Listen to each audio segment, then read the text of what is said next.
नमस्कार दोस्तों, कैसे हो आप सब लोग। मैं रवि आपका स्वागत करता हूं आपके यूट्यूब प्लेटफॉर्म पे। तो दोस्तों, आज का जो वीडियो रहने वाला है वो आपका रीट थर्ड ग्रेड मेंस का नोटिफिकेशन रहने वाला है। ठीक है, इससे पहले जो मैंने वीडियो नोटिफिकेशन बनाया था वो आपके रीट थर्ड ग्रेड मेंस के लेवल फर्स्ट का नोटिफिकेशन था। ठीक है, और उसमें मैंने बोला था कि आपके इसमें जो सेकंड नोटिफिकेशन है वो लेवल 2 का रहने वाला है। लेवल 2 का मतलब आपके क्लास 6 से लेकर 8वीं तक के जो क्लास होती है उसमें जो अध्यापक पढ़ाते हैं उसको लेवल 2 बोला जाता है, और कक्षा 1 से 5 तक की क्लास वालों के जो टीचर होते हैं उनको लेवल 1 बोला जाता है। ठीक है, लेवल 1 के जो पूरा कंप्लीट नोटिफिकेशन था उसका डिटेल वीडियो बना दिया है। जल्द ही आपके प्लेटफॉर्म यूट्यूब पे मिल जाएगा। ठीक है, आप सारी चीजें देख सकते हो, क्या क्या उसमें नोटिफिकेशन में दिया गया है, क्या क्या एसेंशियल चीजें आपको जानने की जरूरत है। साथ में आज जो नोटिफिकेशन है L2 का, ठीक है, थर्ड ग्रेड मेंस वाला, ठीक है, उसके बारे में बताऊंगा। उसमें सारी कंप्लीट चीजें पढ़ेंगे कि आपकी जो ऑनलाइन आवेदन है कब से स्टार्ट होंगे, और साथ में आपकी जो पोस्ट है कौन कौन सी आई है, नंबर ऑफ पोस्ट कितनी है, सब्जेक्ट वाइज कितनी है। ठीक है, आप सभी जानते होंगे, और नहीं भी जानते तो उनको बता देता हूँ। आपकी क्लास 1 से लेकर 5 जिसे L1 बोला जाता है उसमें आपके सब्जेक्ट डिवाइडेशन नहीं होता, कॉमन सब्जेक्ट्स होती है। ठीक है, टीचर्स का कोई भी सब्जेक्ट रिलेटेड कोई स्पेसिफिक क्राइटेरिया नहीं होता, कॉमन सब्जेक्ट होती है। ठीक है, इसके बाद में लेवल 2 में यानी क्लास 6 से लेकर 8 तक में आपके सब्जेक्ट डिवाइड होती है, और सब्जेक्ट के अकॉर्डिंग आपके टीचर वहां पे होते हैं। ठीक है, इन चीजों को ध्यान में रखते हुए आपकी सब्जेक्ट वाइज पोस्ट अलग अलग होगी, और उनमें भी आपके कैटेगरी वाइज जो वैकेंसी है वो डिवाइड होती है। तो उसमें से कैटेगरी वाइज कितनी कितनी वैकेंसी है वो भी आप देखोगे। ठीक है, और नंबर ऑफ पोस्ट कितनी बनेगी और कितनी आई है वो भी देखेंगे, और पोस्ट इंक्रीज होगी या नहीं होगी इसके बारे में संपूर्ण चर्चा करेंगे। ठीक है, टाइम टू टाइम आपके सोशल मीडिया पे काफी अपडेट आते रहते हैं। ठीक है, आप उनको भी देखते होंगे। साथ में और कोई अपडेट जो इसमें नोटिफिकेशन में दिया गया है वो भी आपको मैं बताऊंगा। ठीक है, आपका एग्जाम सिलेबस क्या है, टॉपिक क्या है, सब्जेक्ट वाइज अगर आप चाहते हो कि पर्टिकुलर में अलग बना दूं पूरा सिलेबस, क्योंकि सब्जेक्ट वाइज आपके सिलेबस अलग अलग है ना, तो उन सब्जेक्ट्स के अलग अलग मैं सिलेबस के अकॉर्डिंग वीडियो बना दूंगा जिससे देखने वालों को भी परेशानी नहीं होगी। ठीक है, कोई अगर साइंस मैथ वाला है तो वो उसी के सिलेबस देखेगा, ना कि कंप्लीट। उसके लिए पूरा वीडियो चलाना बहुत मुश्किल हो जाता है, क्योंकि स्टूडेंट को आसान वही लगता है जो उसके लिए मतलब की चीज होती है। ठीक है, तो मैं यही करूंगा कि यहाँ पे जो मैं सिलेबस दिखाऊंगा मैं ओवरव्यू दे दूंगा, साथ में पर्टिकुलर वीडियो अलग से बनाऊंगा सब्जेक्ट वाइज सिलेबस के अकॉर्डिंग। ठीक है, मैं एक ओवरव्यू दे दूंगा कि जो आपका एग्जाम पैटर्न है, सिलेबस में क्या क्या चीजें आ रही है। ठीक है, एक तो ये, और आपकी एग्जाम डेट, जो भी टीचर की तैयारी कर रहे हैं थर्ड ग्रेड मेंस की, उन्हें एग्जाम डेट का भली बात ही पता है। ठीक है, कि कौन सी एग्जाम डेट रहने वाली है।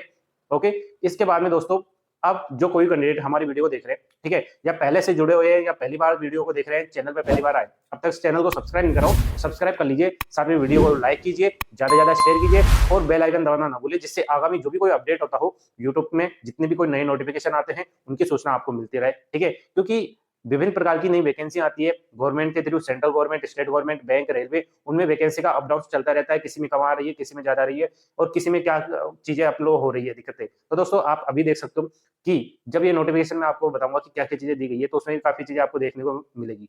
ठीक है, तो दोस्तों, अब तक फटाफट जो भी कैंडिडेट अब तक सब्सक्राइब कर लिए है, बढ़िया, ओके बात है। और जिन्होंने नहीं करा है तो जल्दी से ही इस चैनल को सब्सक्राइब कर लीजिए, और बिल्कुल एकांत में वीडियो देखिए। साथ में डिस्टरबेंस नहीं होना चाहिए, क्योंकि जब ये पूरा नोटिफिकेशन चलेगा तो दोस्तों क्या चीज आपके मतलब की छूट जाए पता नहीं, इसलिए वीडियो को शुरू से लेकर अंत तक देखिए, जिससे आप वो सारी जानकारियां प्राप्त कर सके जो इस नोटिफिकेशन में दी गई है। तो दोस्तों, शुरुआत करते हैं इस वीडियो की। तो दोस्तों, आपके सामने राजस्थान कर्मचारी चयन बोर्ड की जो ऑफिशियल वेबसाइट की तरफ से नोटिस जारी हुआ है। ठीक है, ये ऑफिशियल वेबसाइट पे आपका जो नोटिफिकेशन है वो आया था, वहां से मैंने डाउनलोड करा है। ठीक है, आपका इसमें पूरी नोटिफिकेशन है, कंप्लीट पूरी डिटेल है, वो देख सकते हैं। मैं आपको word to word, point to point सारी चीजें बताऊंगा जो आपको जानने के लिए जरूरत है। ठीक है, आप शुरू से देख सकते हो, राजस्थान कर्मचारी चयन बोर्ड जयपुर है। ठीक है, जो कि दुर्गापुरा पे स्थित है। ठीक है, आपके इसमें उच्च प्राथमिक विद्यालय, ठीक है, उच्च प्राथमिक विद्यालय अध्यापक जो कि संस्कृत शिक्षा से, ठीक है, गौर करिएगा। ठीक है, संस्कृत शिक्षा से है ये वैकेंसी।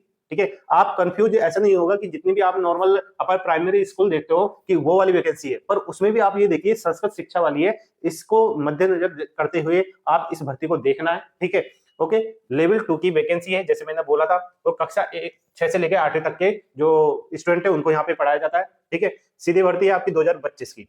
ओके, यहाँ पे आप देखते हैं आपके जो ऑनलाइन एप्लीकेशन फॉर्म है वो लिए जाएंगे, यहाँ पे ऑफलाइन नहीं लिया जाएगा। ठीक है, जिनको भी आवेदन करना हो वो ऑनलाइन अपना आवेदन कर सकते हैं, और ऑनलाइन आवेदन कैसे करोगे उसकी भी संपूर्ण प्रोसेस मैं आपको इसी नोटिफिकेशन में बताऊंगा। ठीक है, सबसे पहले आपका जो पोस्ट है सब्जेक्ट वाइज कैसे, ठीक है, आपका गैर अनुसूचित क्षेत्र, और उनमें भी आपकी वैकेंसी किस तरह से डिवाइड होकर टोटल वैकेंसी कितनी बन रही है आप सामने देख सकते हो। आप इसको वीडियो को पॉज करके स्क्रीनशॉट ले सकते हो, जिससे आप आराम से देख सको बाद में कि किस प्रकार से यहाँ पे आपका जो वैकेंसी का डिवाइडेशन हो रखा है सब्जेक्ट वाइज। ठीक है, तो दोस्तों यहाँ पे देख सकते हो आप, आपकी जो वैकेंसी है वो संस्कृत शिक्षा विभाग से आई है।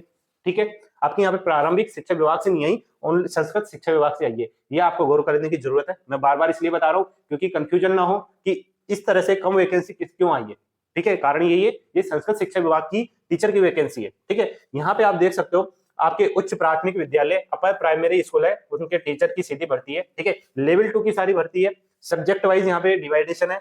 सबसे पहले संस्कृत की बात करेंगे, उसमें भी आपके गैर अनुसूचित क्षेत्र, जिसे क्या बोला जाता है आपका नॉन टीएसपी एंड टीएसपी। ठीक है, गैर अनुसूचित क्षेत्र कितनी पोस्ट है 319 है, और अनुसूचित क्षेत्र यानी टीएसपी की कितनी पोस्ट देखने को मिलेगी 70।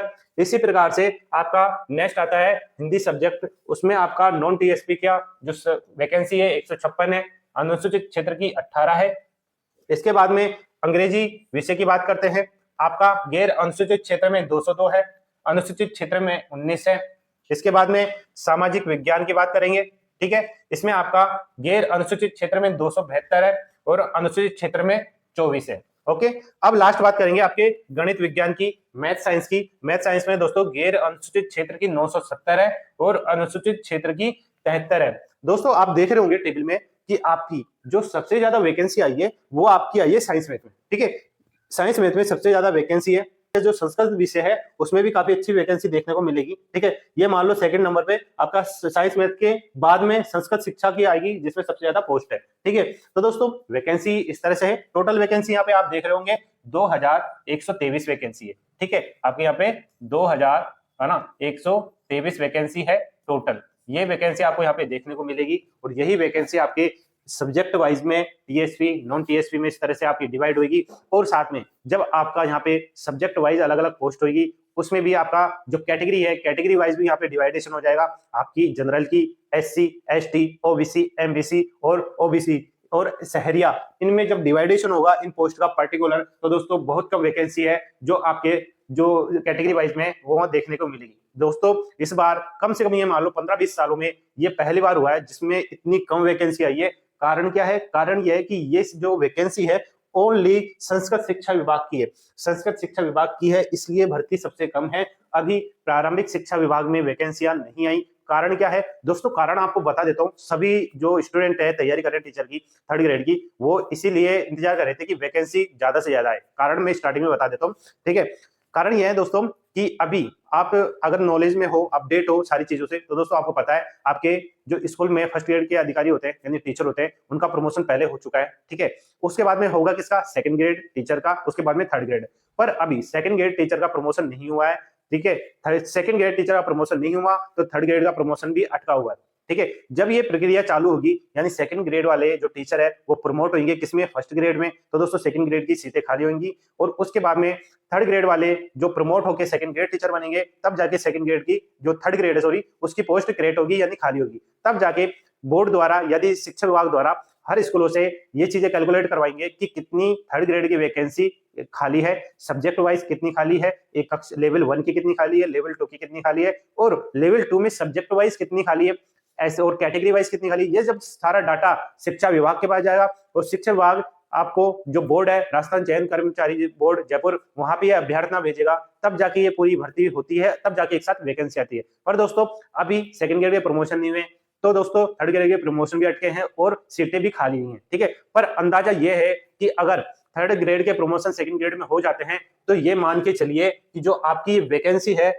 वो कम से कम आपकी कितनी हो जाएगी? आपके लगभग ये वैकेंसी हो जाएगी 20 से 25 हजार की वैकेंसी यहाँ पे देखने को मिल जाएगी। तो दोस्तों 20 से 25 हजार की वैकेंसी कम नहीं होती, पर ये वैकेंसी तब क्रिएट होगी जब 2nd ग्रेड के प्रमोशन होंगे और फिर 3rd ग्रेड के प्रमोशन होंगे, तब जाके ये वैकेंसी क्रिएट होगी और तब जाके आपको ये भर्ती देखने को मिलेगी।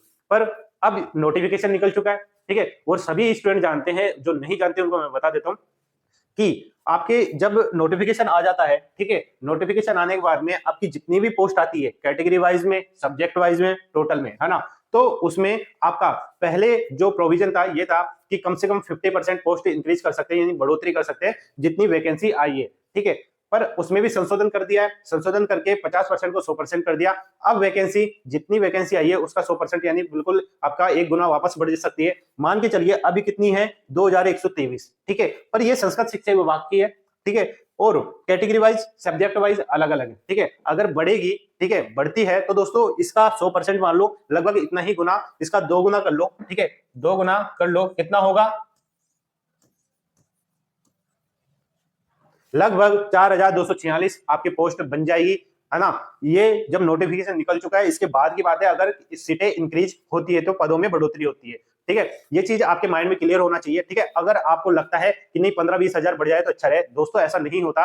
आपका जो प्रोविजन प्रोसेस है वो इसी तरीके से है कि जितनी वैकेंसी आपकी आई है उतनी ही आपकी 100% बढ़ सकती है। जिस अगर बात करूं विशेष शिक्षा के टीचर की, तो दोस्तों आप देख सकते हो आपके इतनी सब्जेक्ट में, ठीक है, आपकी 5 सब्जेक्ट दी हुई है, 5 सब्जेक्ट में आपके विशेष शिक्षा की कोई भी वैकेंसी नहीं है, ना एमआई, आईडीडी, ठीक है, एमआर, इनमें आपकी बीएचआई, इस तरह से कोई विशेष शिक्षा के टीचर की वैकेंसी यहाँ देखने को नहीं मिली है। तो दोस्तों वो स्टूडेंट जो तैयारी कर रहे हैं स्पेशल एजुकेशन वाले, तो दोस्तों उनकी सीटें नहीं आई हैं, वो सोचे कि पोस्ट इंक्रीज हो जाएगी और हमारी सीटें भी आ जाएगी, नहीं दोस्तों ऐसा नहीं होगा। जब उनकी 0 सीट है तो 0 का डबल भी 0 ही होगा। तो दोस्तों वो अपनी तैयारी किसी और में लगा दे। आपके सेंटर की वैकेंसी है एनवीएस, केवीएस, उनमें भी काफी आने वाली है, ठीक है। अभी नोटिफिकेशन आने का अंदाजा था पर किसी प्रशासनिक कारण से वो अभी रुका हुआ है। तो दोस्तों जिन्होंने सीटेट कर रखा है, ठीक है, वो एनवीएस केवीएस का कंबाइंड नोटिफिकेशन आएगा, यानी बल्क में आपकी वैकेंसी आएगी। अप्रोक्सीमेट आपके 10,000 से लेके 15,000 या 20,000 तक की वैकेंसी वहां पे देखने को मिल जाएगी। कारण वहां है कि दोनों वैकेंसी कंबाइंड में आएगी, ठीक है। प्रोसेस सारा कॉमन रहेगा उसका।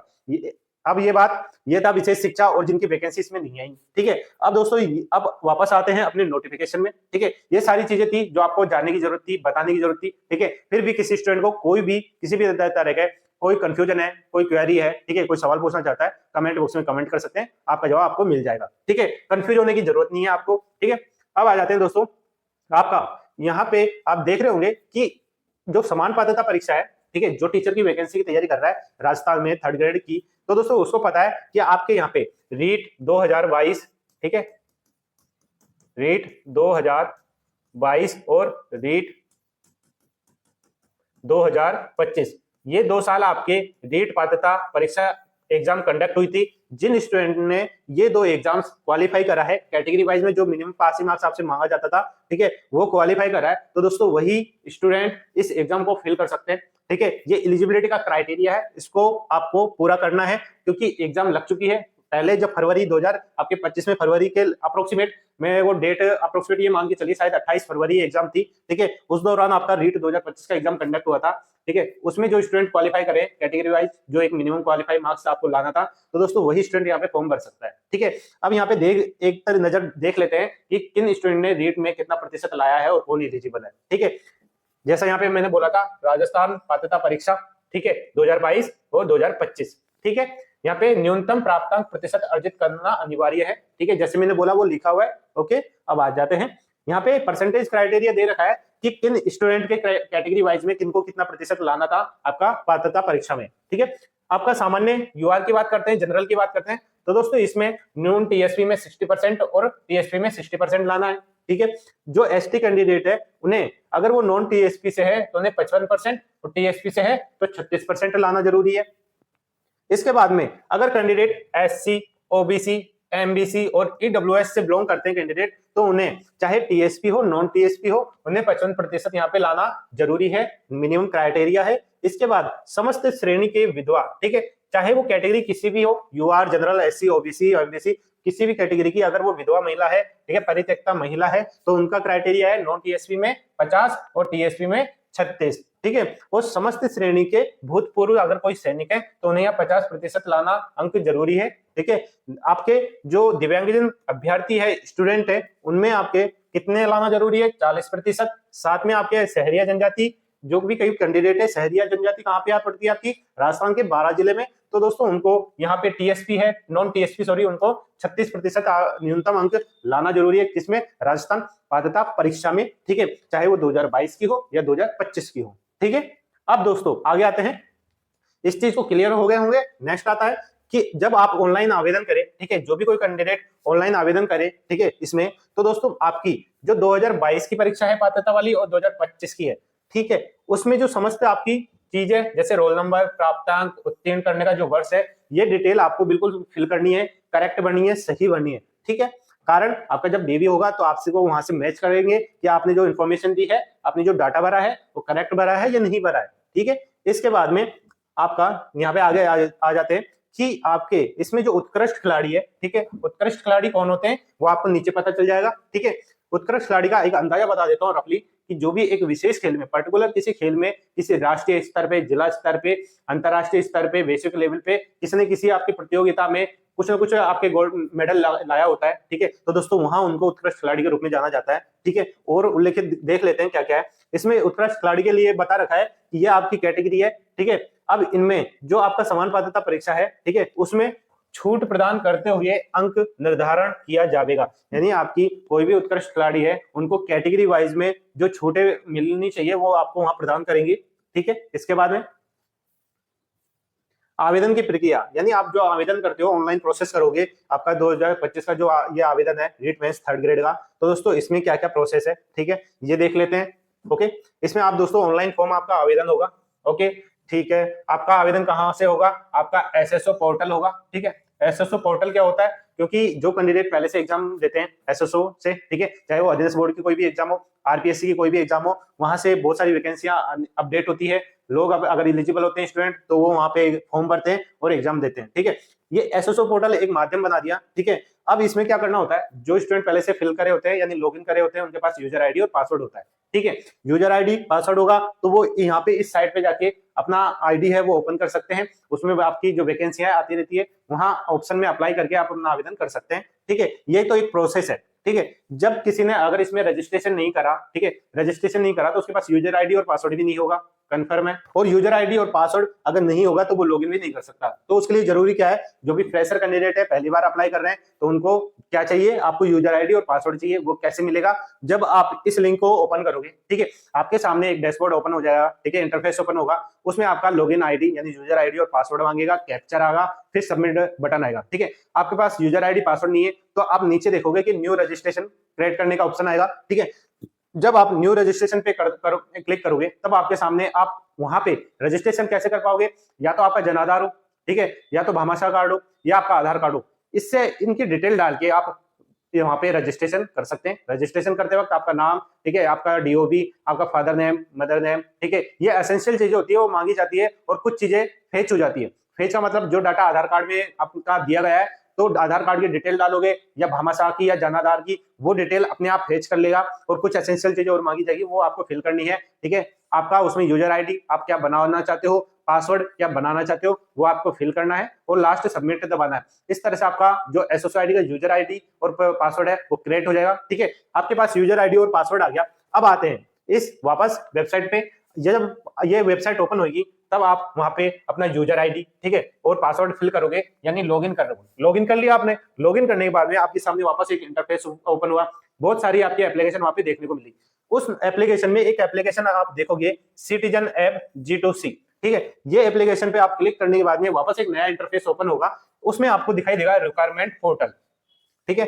रिक्वायरमेंट पोर्टल में जैसे ही क्लिक करोगे आपके सामने वापस एक नया डैशबोर्ड ओपन हो जाएगा, जिसमें आपकी कंप्लीट डिटेल रहेगी, ठीक है, यानी आपने आवेदन क्या क्या किया है, कितनी वैकेंसियों में किया है, ठीक है। और साइड में एक ब्लॉक में आता रहेगा कि आपकी जो प्रेजेंट में कितनी वैकेंसियां आ रही है, ठीक है, ये भी उसमें अपडेट होता रहेगा, ठीक है। और उसी में प्रत्येक वैकेंसी के नीचे लिखा रहेगा अप्लाई नाउ। आप जिस भी वैकेंसी में अप्लाई करना चाहते हो उसमें अप्लाई नाउ पे क्लिक करना है, जैसे ये अप्लाई नाउ, ठीक है, अप्लाई नाउ पे क्लिक करके आपके सामने जो एप्लीकेशन फॉर्म है वो ओपन हो जाएगा, ठीक है। और उसमें आप जो भी एसेंशियल चीजें फिल करोगे, ठीक है, वो आपकी फिल होती जाएगी। आपकी पर्सनल डिटेल, आपके एजुकेशन डिटेल, ये सारी चीजें वहां पे मांगी जाएगी, वो आपको बिल्कुल करेक्ट फिल करनी है, आपकी जो भी प्रमाण पत्र है उसमें से देख के, ठीक है। गलत इंफॉर्मेशन बिल्कुल नहीं भरना है, ठीक है। अब दोस्तों जब यहाँ पे आप ये प्रोसेस करोगे, ठीक है, इस प्रोसेस में एक प्रोसेस और गुजरनी पड़ेगी आपको, और वो प्रोसेस क्या रहेगा, ओटीआर, ठीक है। ओटीआर का प्रोसेस रहेगा वन टाइम रजिस्ट्रेशन, ठीक है। अब वन टाइम रजिस्ट्रेशन का क्या मतलब है, एक जानकारी आपको दे देता हूं, ठीक है। वन टाइम रजिस्ट्रेशन का मतलब है कि आपका यहाँ पे एसएसओ आईडी एक प्लेटफॉर्म है, ठीक है, जिसमें आपके आरपीएससी, ठीक है, राजस्थान लोक सेवा आयोग और आरएसएसबी, यानी राजस्थान चयन कर्मचारी बोर्ड। तो दोस्तों इनमें विभिन्न प्रकार की वैकेंसी आती है, ठीक है। तो दोस्तों पहले क्या होता था, इनकी पर्सनल अलग अपनी साइट होती है, ठीक है, वो वहां पे अपडेट करते रहते हैं कि ये वैकेंसी है ना, उनके एग्जाम ये हो रहे हैं, उनके आंसर की है अब आ रही है, एडमिट कार्ड अब आ रहे हैं, रिजल्ट अब आ रहे हैं, ठीक है, और साथ में उनका सिलेबस, ये कंप्लीट डिटेल वो अपनी साइट पे अपलोड करते थे, ठीक है। पर दोस्तों जब अप्लाई करना होता था, ठीक है, तो दोस्तों उनके लिए अलग अलग अप्लाई होने की जगह होती थी। पर दोस्तों समय के साथ में बदलाव हुआ, आपको एक प्लेटफॉर्म क्रिएट हुआ, उस प्लेटफॉर्म में आपको चाहे आरपीएससी के द्वारा कोई वैकेंसी आए या अधीनस्थ बोर्ड के द्वारा कोई वैकेंसी आए, वहां आपको कॉमन अपडेट मिल जाता है, ठीक है। ये आपका अच्छा प्लेटफॉर्म बन गया जहां पे आपको आरपीएससी और अधीनस्थ बोर्ड द्वारा जो भी कोई वैकेंसी आएगी वो यहाँ पे आपकी एसएसओ आईडी पे दिखने लग जाएगी, ठीक है। वन टाइम रजिस्ट्रेशन में दोस्तों आप सिर्फ एक बार आपका शुल्क जमा कराना होगा, ठीक है। वो शुल्क आपकी कैटेगरी वाइज बिल्कुल फिक्स है, ठीक है, वो भी मैं अभी क्लियर कर दूंगा कि कैटेगरी वाइज क्या क्या शुल्क है। आपको एक बार शुल्क देना होगा, तो उसके बाद में आप चाहे आरपीएससी से कितनी वैकेंसी आए, अधीनस्थ बोर्ड से कितनी वैकेंसी आए, उसमें आपका बार बार शुल्क नहीं लिया जाएगा, ठीक है। एक पर्टिकुलर कैटेगरी वाइज में पर्टिकुलर शुल्क ले लिया जाएगा एक टाइम के लिए, फिर चाहे सालों साल जब तक आपकी जॉब नहीं लगे, कितनी वैकेंसी आए आरपीएससी में, अधीनस्थ बोर्ड में, तो दोस्तों आप उनमें सब में अप्लाई कर सकते हो, ठीक है, विदाउट आपका कोई शुल्क दिए, ठीक है। ये बहुत अच्छी बात है, ठीक है। अब आगे आ जाते हैं, ठीक है। आपका जब ये ओटीआर का प्रोसेस पूरा हो जाएगा, ठीक है, तब वापस आप अपना एसएसओ आईडी लॉगिन करना है, वापस जो ऊपर प्रोसेस बताई, ठीक है, एप्लीकेशन सिटीजन टू ऐप, ठीक है, रिक्वायरमेंट पोर्टल अप्लाई नाउ, ये पूरी प्रोसेस वापस आपको करनी पड़ेगी, ठीक है, तब जाके आप अपना जो आवेदन है वो कंप्लीट कर सकते हो, ठीक है। इसके बाद में दोस्तों देख लेते हैं और क्या जरूरी है आपके लिए।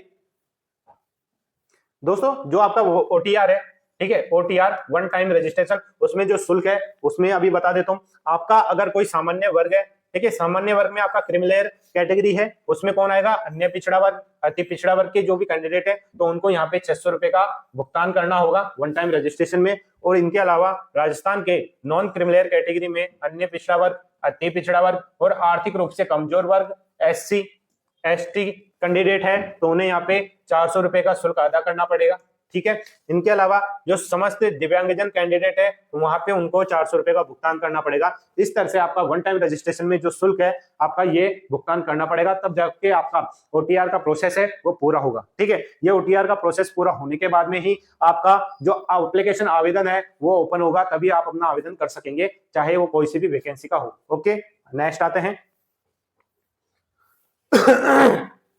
यहाँ पे देखो साफ दे दिया है, ओटीआर जमा कर चुके अभ्यर्थी दोबारा शुल्क दे नहीं होगा, यानी आपको जो भुगतान है एक बार ही करना है, उसके बाद में कोई सा भी आपका शुल्क नहीं लिया जाएगा, ठीक है। दोस्तों आज हो सकता है मेरी जो वॉइस है वो कम लगे, ठीक है, थोड़ी दबी हुई लगे, क्योंकि थोड़ा गला खराब हो रखा है, तो दोस्तों उस वजह से आपको थोड़ी सी वॉइस में आपको कमी लग सकती है, ठीक है।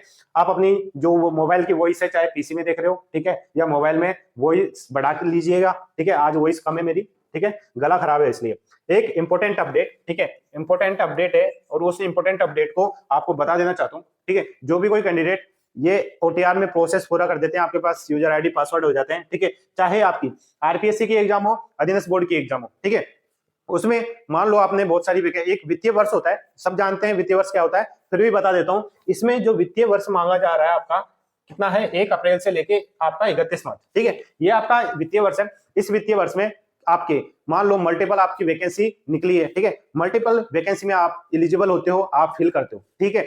ये या तो आप प्रैक्टिस के हिसाब से फिल कर देते हो, ठीक है, किसी भी मान लो आपने आवेदन कर दिया है, ठीक है। अब दोस्तों आपकी एग्जाम, कोई भी 2 एग्जाम, ठीक है, जिसमें आपने आवेदन करा है, ठीक है, जब एग्जाम की डेट आती है, आप या तो बीमार हो जाते हो, आप टाइम पे पहुंच नहीं पाते अपने सेंटर पे, ठीक है, या किसी और कारणवश आप एग्जाम में अपीयर नहीं हो पाते, किसी भी 2 एग्जाम में, ठीक है, इस वित्तीय वर्ष में 1 अप्रैल से लेके 31 मार्च में। तो दोस्तों जब ये 2 एग्जाम आप स्किप कर देते हो, अपीयर नहीं होते हो, तब नेक्स्ट जो आप कभी भी कोई भी एग्जाम है उनका फॉर्म भरोगे, ठीक है। तो दोस्तों फॉर्म भरने से पहले आपका यहाँ पे पेनल्टी शुल्क लिया जाएगा। और वो क्यों लिया जाएगा दोस्तों, जो आपकी आईडी है वो ब्लॉक कर दी जाती है, कारण क्योंकि आपने 2 एग्जाम छोड़ दी है, ठीक है।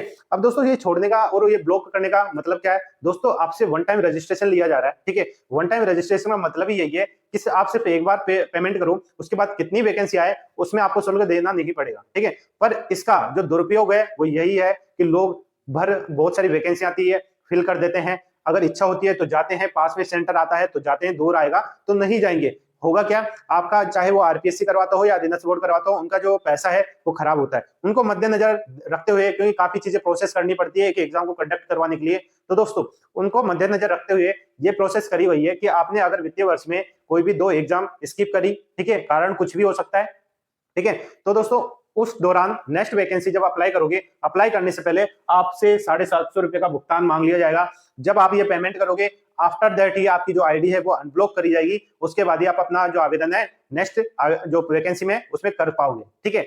एक स्टेज तो यही थी, ठीक है। अब नेक्स्ट आते हैं, आपका इसी वित्तीय वर्ष में नेक्स्ट कोई भी 2 एग्जाम में वापस स्किप हो जाती है, ठीक है, वापस स्किप हो जाती है, किसमें, इसी वित्तीय वर्ष में, तो दोस्तों वापस अगेन आपकी आईडी ब्लॉक कर दी जाएगी, ठीक है। आईडी को अनब्लॉक करने के लिए आपको पेमेंट करना होगा इस बार कितने का, दुगना, ठीक है, दुगना यानी 1500 रुपए का। वापस अगर कोई नई वैकेंसी आती है, ठीक है, या फिर कुछ भी होता है, तो उस दौरान आपको वापस ये 1500 रुपए का शुल्क अदा करना पड़ेगा। उसके बाद ही आप नई वैकेंसी में अप्लाई कर सकते हो। इस चीज को ध्यान रखना है, इंपॉर्टेंट है। आप वही वैकेंसी में अप्लाई करें जिसमें आप एलिजिबल हो और जिसको आप देने के लिए बिल्कुल डेडिकेटेड हो, ठीक है। ये चीज इंफॉर्मेशन बहुत जरूरी है, ध्यान रखना है, ठीक है। अब यहाँ पे दोस्तों राजस्थान राज्य से भिन्न अन्य राज्य, ठीक है, यानी अन्य अदर स्टेट के कैंडिडेट है, कौन से, आपका यहाँ पे अनुसूचित जाति, अनुसूचित जनजाति, अन्य पिछड़ा वर्ग, अति पिछड़ा वर्ग और आर्थिक रूप से कमजोर वर्ग के अगर कोई कैंडिडेट है, ठीक है, अदर स्टेट से है, राजस्थान की वैकेंसी में अप्लाई कर रहे हैं, तो वो किस कैटेगरी में अप्लाई करेंगे, सामान्य वर्ग में, ठीक है, यानी उनको सामान्य वर्ग में ही माना जाएगा, उनको सामान्य वर्ग में ही अप्लाई करना पड़ेगा, उनके पास में ऑप्शन नहीं है, ठीक है। और उनको ओटीआर जो प्रोसेस होगा उनमें भी वही शुल्क देना पड़ेगा, सामान्य वर्ग वाला। ओके, क्लियर है, आगे आ जाते हैं, ठीक है। अब दोस्तों यहाँ पे जो आपका पोस्ट है, जो आपने जो स्टार्टिंग में टेबल बताई है कि सब्जेक्ट वाइज कितनी है, सब्जेक्ट में आपका नॉन टीएसपी, टीएसपी कितनी वैकेंसी बटी हुई है, तो दोस्तों यहाँ पे देख सकते हो कि आपका विषयवार जो आपकी टेबल है क्रिएट हुई है वो नीचे दी गई है, टेबल की संख्या दी गई है, आपका नोटिफिकेशन में नीचे पूरा दिया गया है कि आपकी जो वैकेंसी है वो सब्जेक्ट वाइज, और सब्जेक्ट में भी आपका गैर अनुसूचित क्षेत्र यानी नॉन टीएसपी और अनुसूचित क्षेत्र यानी टीएसपी में कैसे बटी हुई है, ठीक है। अब आगे आ जाते हैं, यहाँ पे दोस्तों एक इंफॉर्मेशन है, गैर अनुसूचित क्षेत्र यानी नॉन टीएसपी, ठीक है, इनकी जो पोस्ट है उनके विरुद्ध आप कौन, अनुसूचित क्षेत्र के निवासी आवेदन कर सकते हैं, ठीक है। इस बात को समझिएगा कि 2 चीजें होती है, वापस बताता हूं आपको, एक तो नॉन टीएसपी, ठीक है, और आप एक के टीएसपी, ठीक है।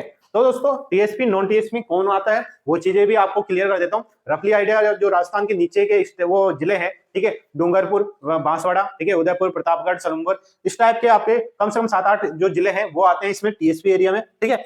अब यहाँ पे जो टीएसपी एरिया के कोई कैंडिडेट है, ठीक है, वो इनमें जो आपके पोस्ट क्रिएट हुई है, ठीक है, और इनमें जो आपके पोस्ट क्रिएट हुई है, ठीक है, तो दोस्तों ये वाले कैंडिडेट टीएसपी वाले इनमें अप्लाई कर सकते हैं, यानी नॉन टीएसपी में जो जितने जिले आ रहे हैं उनमें अप्लाई कर सकते हैं, पर नॉन टीएसपी वाले कैंडिडेट इन जिलों में अप्लाई नहीं कर सकते।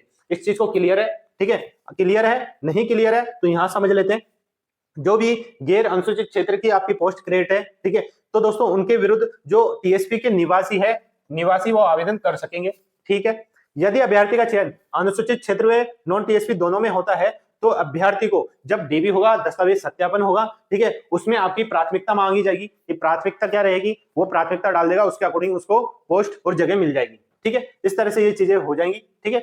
और साथ में सेकंड, अनुसूचित क्षेत्र के उपयुक्त पदों के लिए केवल राजस्थान राज्य के अनुसूचित क्षेत्र के स्थान निवासी ही आवेदन कर सकेंगे। आप क्लियर हो गया, केवल बोल दिया, यानी जो भी कैंडिडेट टीएसपी एरिया से बिलोंग करते हैं, ठीक है, वो टीएसपी एरिया के ही जो राजस्थान वाले हैं वो ही आवेदन कर सकेंगे, जो अदर स्टेट के हैं वो भी इनमें अप्लाई नहीं कर सकते। क्लियर हो गया है? अगर क्लियर नहीं हुआ तो दोस्तों थोड़ा टाइम लगता है, क्योंकि ये चीजें हैं जो टेक्निकल होती है, ठीक है, जो स्टूडेंट नहीं जानते उनको नहीं समझ में आता है पहली बार में, ठीक है। कमेंट बॉक्स से कमेंट कर सकते हो, वापस क्लियरिफिकेशन कर दूंगा, ठीक है। इसके बाद में जो भी यहाँ पे महिला भूतपूर्व सैनिक उत्कृष्ट खिलाड़ी है, उनका जो रिजर्वेशन के अकॉर्डिंग जितने पोस्ट आनी है वो हॉरिजॉन्टल रिजर्वेशन के अकॉर्डिंग यहाँ पे टेबल में आ जाएगी अपने आप, ठीक है। इसमें आप देख सकते हो पदों की संख्या में परीक्षा परिणाम से पूर्व तक कमी या बढ़ोतरी करने का अधिकार आपका जो सरकार के पास है या बोर्ड के पास है, ठीक है। ये चीजें मैंने स्टार्टिंग में बता दी थी कि आपकी जो पोस्ट है कम भी हो सकती है, बढ़ भी सकती है, और बढ़ कितनी सकती है, पहले 50% का क्राइटेरिया था, अब बढ़ गया 100% का। 100% कब तक बढ़ सकता है, जब आपका एग्जाम का जो रिजल्ट है वो ना आया हो, आपके रिजल्ट के एग्जाम से पहले ही यहाँ पे आपकी बढ़ोतरी हो सकती है, कमी हो सकती है, और कमी और बढ़ोतरी किस हिसाब से होगी, पहले 50% होती थी माना जाता था, और उसको बढ़ा के 100% कर दिया, यानी जितनी पोस्ट है उसका डबल। ओके, क्लियर है। आगे आते हैं। यहाँ पे दोस्तों जो रिजर्वेशन के अकॉर्डिंग जो वुमेन का चलता है, क्योंकि बीच में काफी बार अपडेट करा है बोर्ड ने कि जो 30% का क्राइटेरिया है उसको बढ़ा के 50% कर दिया गया है।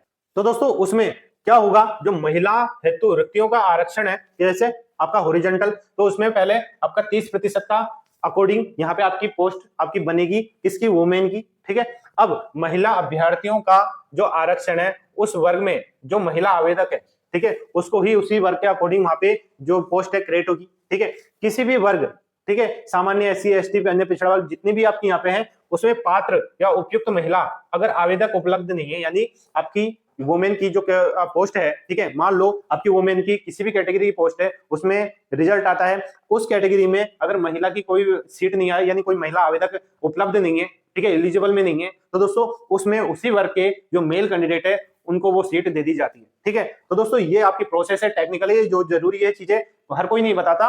ठीक है, इसलिए मेरा बिल्कुल यही है कि आपको वो चीजें बताई जाए जो और कोई प्लेटफॉर्म ना बता पाए। ठीक है, क्लियर है। इसलिए मैं कहता हूँ जो भी कैंडिडेट वीडियो देख रहे हैं शुरू से, तो दोस्तों लास्ट तक देखिए। अभी तो ये चीजें, बहुत सारी चीजें जो अपडेट आपको देखने को मिलेगी, ठीक है, वो सारी अपडेट आपको इसी प्लेटफॉर्म पे मिलेगी। ठीक है, उसके लिए करना क्या होगा, आपको चैनल को सब्सक्राइब करना होगा, बेल आइकन दबाना होगा, जिससे आपको टाइम पे जब भी कोई अपडेट आता है, जैसा भी जिस भी वैकेंसी का आता हो, उसका अपडेट आपको मिल सके। ठीक है, साथ में टेलीग्राम पे भी आपको अपडेट कर दिया जाएगा। ओके, अब आ जाते हैं वापस।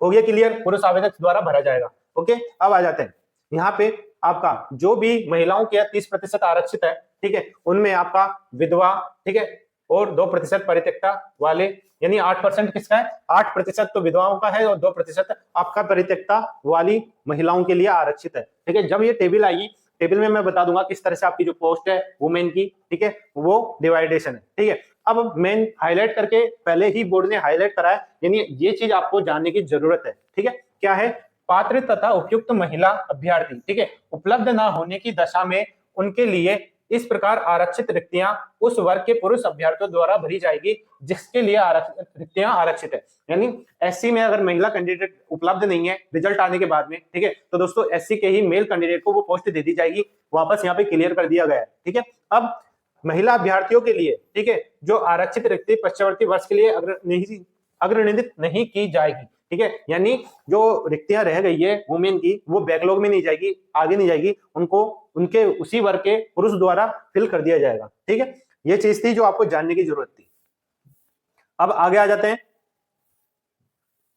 भूतपूर्व सैनिक। तो दोस्तों काफी स्टूडेंट होते हैं, ठीक है, हालांकि नॉर्मल स्टूडेंट होते हैं, पर उनको उनके मान में भी ये चीज होता है कि जो भूतपूर्व सैनिक होते हैं कौन होते हैं। ठीक है, एक आता है इंग्लिश में एक्स सर्विसमैन और एक भूतपूर्व सैनिक, क्या दोनों सेम है या अलग अलग है? तो दोस्तों इसके लिए पर्टिकुलर वीडियो बनाएंगे, और वीडियो कब बनाऊंगा, तो दोस्तों जब तक आप ज्यादा ज्यादा कमेंट, ज्यादा ज्यादा लाइक और ज्यादा ज्यादा आप शेयर नहीं करोगे, ठीक है, जिससे हमारा भी जो मनोबल है वो बढ़े और लगे कि हाँ वाकई में स्टूडेंट जानने के इच्छुक है, तो हमारा भी मनोबल बढ़ता है, हम भी ज्यादा ज्यादा अपडेट और बहुत कुछ करने की आगे मनोबल बढ़ता है, कॉन्फिडेंस होता है। ठीक है, इसीलिए आपको जरूरी है कि आप चैनल को सब्सक्राइब करें, ठीक है, वीडियो लाइक कीजिए, शेयर कीजिए, बेल आइकन दबाइए, ठीक है, जिससे हम आगे से आगे नई वैकेंसी में जो भी नया अपडेट होता हो, जो भी आपके लिए जो जरूरी है, ठीक है, जो बेरोजगार है उनको जो भी वैकेंसी आती है सरकार द्वारा, वो यहाँ बताए जाए आपके इस प्लेटफॉर्म के जरिए। ठीक है दोस्तों, यहाँ पे भूतपूर्व सैनिक है, उनमें जो भी आरक्षण पद है, ठीक है, किस तरह से आते हैं, ठीक है, और कौन कौन यहाँ पे जो भूतपूर्व सैनिक है उनको माना जाता है, उनके लिए क्या क्या विशेष प्रक्रिया है, क्या क्या छूट है, वो सारी चीजें यहाँ पे दी गई है। ठीक है, जो भी भूतपूर्व सैनिक है वो अब वीडियो को पॉज करके ये सारी डिटेल देख सकता है। ठीक है, वीडियो को पॉज करके स्क्रीनशॉट ले सकता है।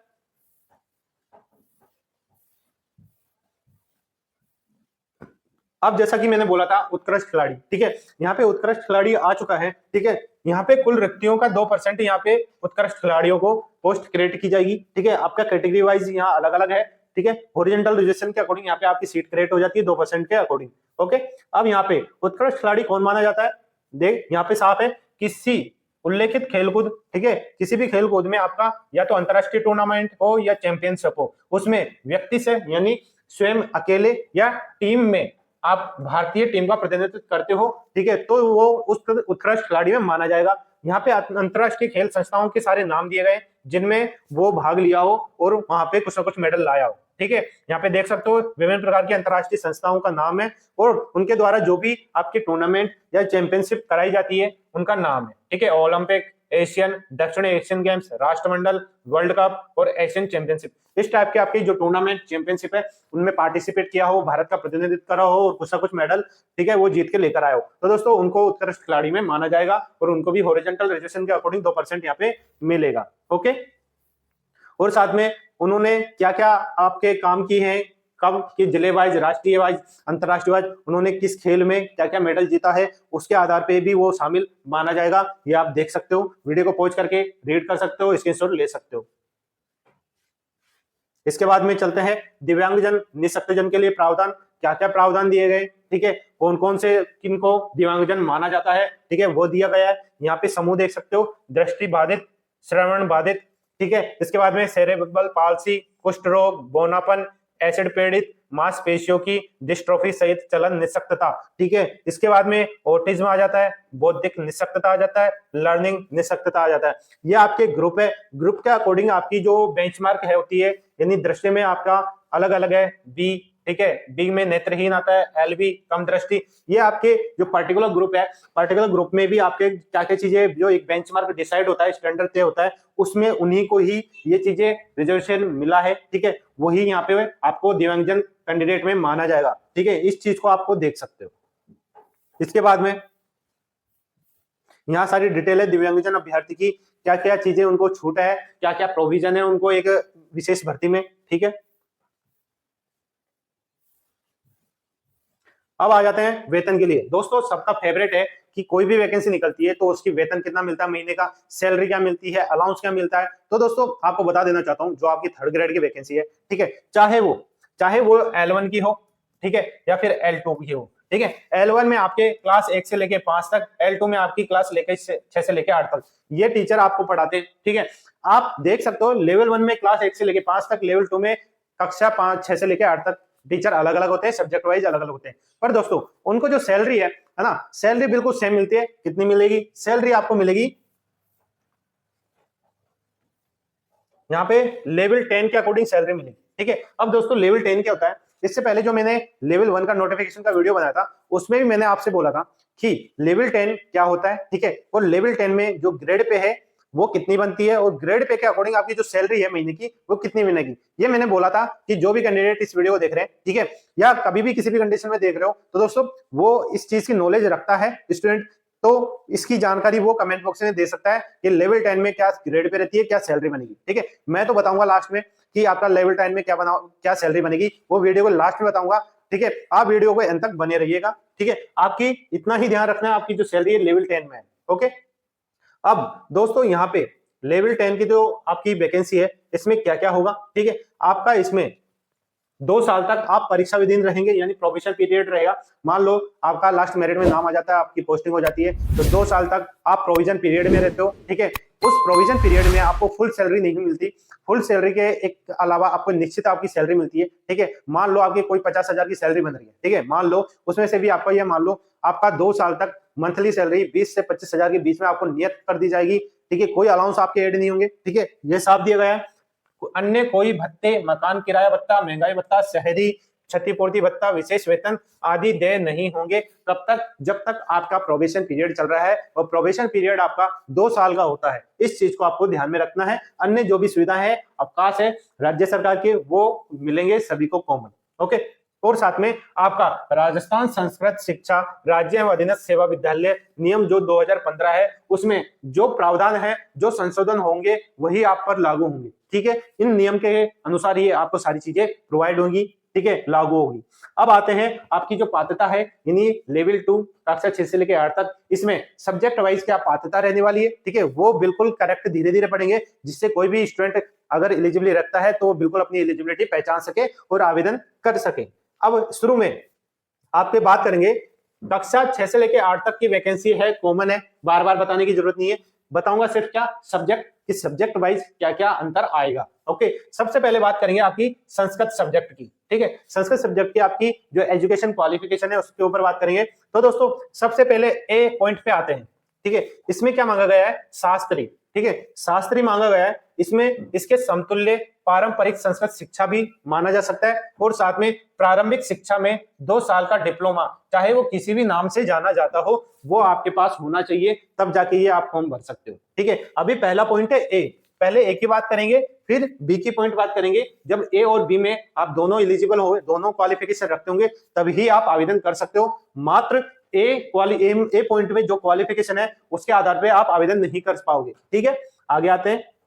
आपका न्यूनतम 50% के साथ आपकी जो शास्त्री हो वो चाहिए।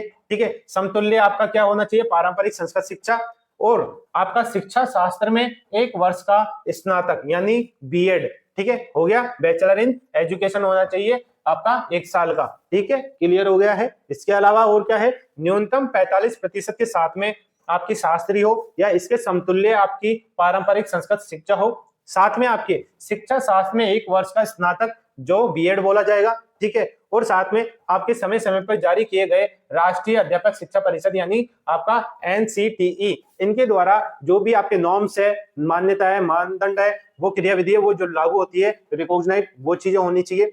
इनके अलावा आ जाते हैं, आपका यहाँ पे न्यूनतम 50% के साथ में वरिष्ठ उपाध्याय या इसके कोई भी चीज समतुल्य पारंपरिक संस्कृत शिक्षा। इनके अलावा 4 वर्ष का आपका प्रारंभिक शिक्षा शास्त्र में स्नातक यानी BElEd, bachelor in elementary education 4 year का। जब ये आपका है तो आपकी एक एलिजिबिलिटी भी हो जाएगी। इसके बाद में मिनिमम 50% अंक के साथ में वरिष्ठ उपाध्याय होना चाहिए या इसके समतुल्य पारंपरिक संस्कृत शिक्षा, साथ में आपके 4 साल का वही आपका क्या होगा, शिक्षा शास्त्री बीएड। ठीक है, ये चीज हो गई है बीएड, कंफर्म है, बैचलर। ठीक है, आपका बीए भी है, और जो बीएड का होता है वो भी एक साथ 4 साल का कंबाइंड होता है। ठीक है, इस चीज में आपको कंफ्यूजन नहीं होना है। ठीक है, आप नए सिरे से अपडेट हो गए, काफी 3-4 साल से चल रहा है लगभग कि आपका जो बीएड है 2 साल की होती थी। ठीक है, पर दोस्तों अब नए प्रोविजन में एक और प्रावधान लागू हो गया कि आप अपनी स्नातक यानी बैचलर डिग्री के साथ साथ भी बीएड कर सकते हैं। तो दोस्तों जो बीएड के 2 साल है वो 1 साल का हो जाता है, और इस तरह से आपकी जो एक कॉमन डिग्री हो जाती है बीए वाली एड, है ना, यानी आपकी इसमें ग्रेजुएशन भी हो जाएगी और आपकी बीएड की जो डिग्री है वो भी कंबाइंड में मानी जाएगी। तो इस तरह से वो भी यहाँ पे एलिजिबल है। और साथ में बी पॉइंट आ गया है, बी पॉइंट भी आपके पास जरूरी होना चाहिए, और वो क्या है, आपका राजस्थान अध्यापक पात्रता परीक्षा उत्तीर्ण किया होना आवश्यक है, रीट होना आवश्यक है। अब रीट के लिए मैंने स्टार्टिंग में बता दिया था, आपका यहाँ पे 2022, ठीक है, 2022 और 2025 ये आपके पात्रता परीक्षा, ये आपकी क्वालिफाई होनी चाहिए। ठीक है, आपके ए पॉइंट और बी पॉइंट आपका बिल्कुल एलिजिबल होना चाहिए, दोनों होने चाहिए, दोनों ए पॉइंट में से कोई सा भी एक। ठीक है, ये आपका ए पॉइंट है, ए पॉइंट में से कोई सा भी एक, और साथ में आपकी रेट पात्रता आपके पास होनी चाहिए, तभी आप अप्लाई कर सकते हैं आपके संस्कृत सब्जेक्ट में। ठीक है, इसमें आप अप्लाई कर सकते हैं। सेम प्रोसीजर आपका सब्जेक्ट वाइज अलग अलग देखने को मिल जाएगा।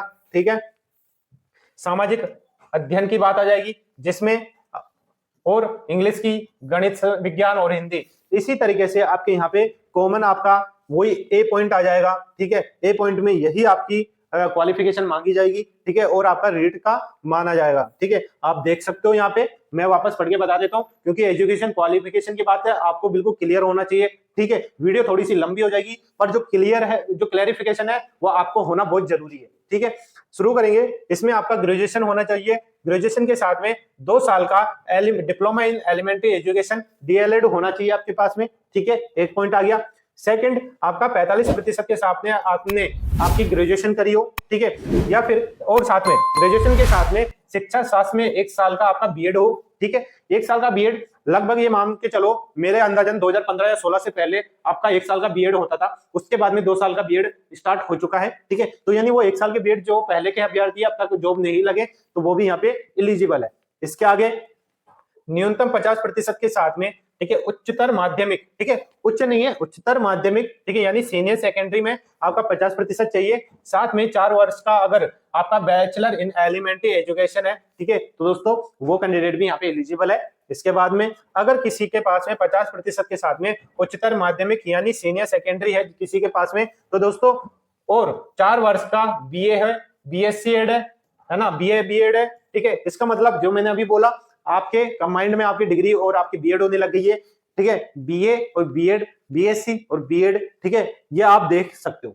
ठीक है, हो गया कंफर्म। ठीक है, तो इनको एक साथ की जो आपकी डिग्री है वो एक साथ आपको मिल जाती है, तो दोस्तों वो कैंडिडेट भी यहाँ पे एलिजिबल है। इसके साथ में आपको चाहिए क्या, 50% के साथ में, ठीक है, क्या आपके समकक्ष ग्रेड के साथ आपका स्नातकोत्तर यानी आपकी जो पीजी वाली है, पोस्ट ग्रेजुएट डिग्री है, वो साथ में 3 वर्ष का आपका एकीकृत बीएड और एमएड यानी आपका इंटीग्रेटेड बीएड एमएड होता है, तो दोस्तों वो भी यहाँ पे एलिजिबल माना जाएगा। ओके दोस्तों, ये आपकी क्वालिफिकेशन है जो आपका सामाजिक अध्ययन, इंग्लिश, गणित और हिंदी के लिए रखी गई है।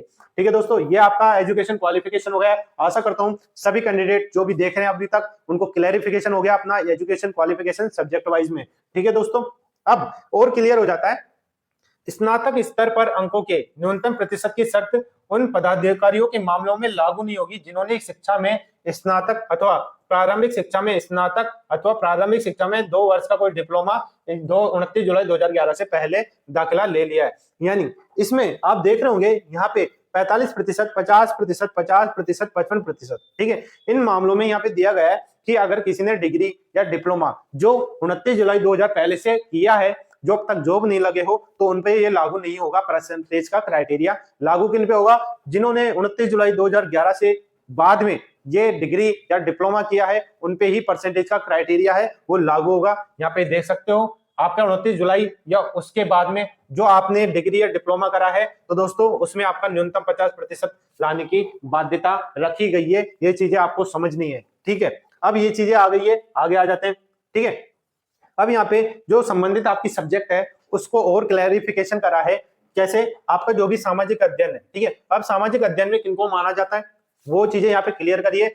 उसमें वैकल्पिक विषय के रूप में, ठीक है, यानी वैकल्पिक कहाँ पे, आपका चाहे से वो आपकी ग्रेजुएशन की डिग्री हो या फिर बीएड की डिग्री हो, उसमें वैकल्पिक विषय के रूप में आपके पास में इतिहास, भूगोल, अर्थशास्त्र, राजनीतिक विज्ञान, समाजशास्त्र, लोक प्रशासन, दर्शन शास्त्र, लेखा शास्त्र, आर्थिक एवं वित्तीय प्रबंधन और बैंकिंग एवं व्यावसायिक अर्थशास्त्र में कम से कम एक विषय के साथ या तो स्नातक हो, ठीक है, बता दिया, या तो ग्रेजुएशन में कोई सी भी आपके पास में एक सब्जेक्ट होनी चाहिए वैकल्पिक विषय के रूप में, ठीक है, या फिर इसके समतुल्य कोई दूसरी परीक्षा हो उसमें आपकी ये वैकल्पिक विषय होनी चाहिए। ये चीजें क्लियर हो गई है। अब आ जाते हैं साइंस मैथ के ऊपर। साइंस मैथ में क्या मांगा जा रहा है, तो दोस्तों साइंस मैथ में वैकल्पिक विषय के रूप में, वैकल्पिक विषय के रूप में आपके रसायन विज्ञान, भौतिक विज्ञान, वनस्पति विज्ञान, जीव विज्ञान, सूक्ष्म जीव विज्ञान जिसे माइक्रोबायोलॉजी बोला जाएगा, जैव विज्ञान जिसे बायोटेक्नोलॉजी बोला जाता है, जैव रसायन विज्ञान, बायोकेमिस्ट्री और गणित, इनमें से कम कोई भी एक सब्जेक्ट जो आपके या तो स्नातक में हो या समतुल्य कोई भी आपने एग्जाम का पास करिए रखी है उसमें होना चाहिए आपका वैकल्पिक विषय के रूप में कोई भी एक सब्जेक्ट। तो दोस्तों वो कैंडिडेट साइंस मैथ में अप्लाई कर सकता है। ओके, अब आ जाते हैं दोबारा इंग्लिश की बात करते हैं। इंग्लिश की बात करते हैं तो दोस्तों इसमें वैकल्पिक विषय के रूप में आपका इंग्लिश सब्जेक्ट होना जरूरी है। किसमें, आपका स्नातक या आपकी जो ग्रेजुएशन है, ग्रेजुएशन के आपके इक्विवेलेंट कोई भी डिग्री डिप्लोमा है उसमें।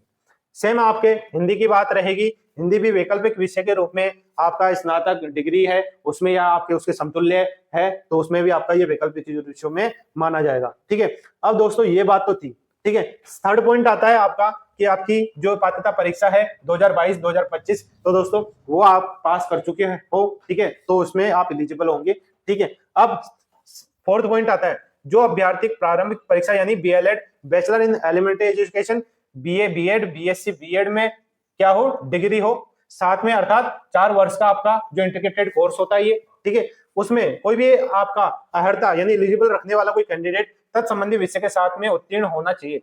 यानी साफ कह दिया, ये चीजें मैंने पहले ही बोली थी, जो आपकी वैकल्पिक विषय मांगी गई है वही आपकी जो आपकी कोई ने इंटीग्रेटेड कोर्स कर रखा है जैसे बीए बीएड, बीएससी बीएड, है ना, और साथ में आपका कौन सा है 4 वर्ष का कोई भी आपने डिग्री कर रखी है, तो दोस्तों उसमें आपका वैकल्पिक विषय वही होना चाहिए जिस विषय के लिए आप अप्लाई कर रहे हैं। अब दोस्तों यहाँ पे आ जाते हैं, आपकी जो शिक्षा शास्त्र में डिप्लोमा या डिग्री है, ठीक है, वो मान्यता प्राप्त होना चाहिए आपका राष्ट्रीय अध्यापक शिक्षा परिषद यानी NCTE के द्वारा आपका मान्यता होना चाहिए। ठीक है, इसके अलावा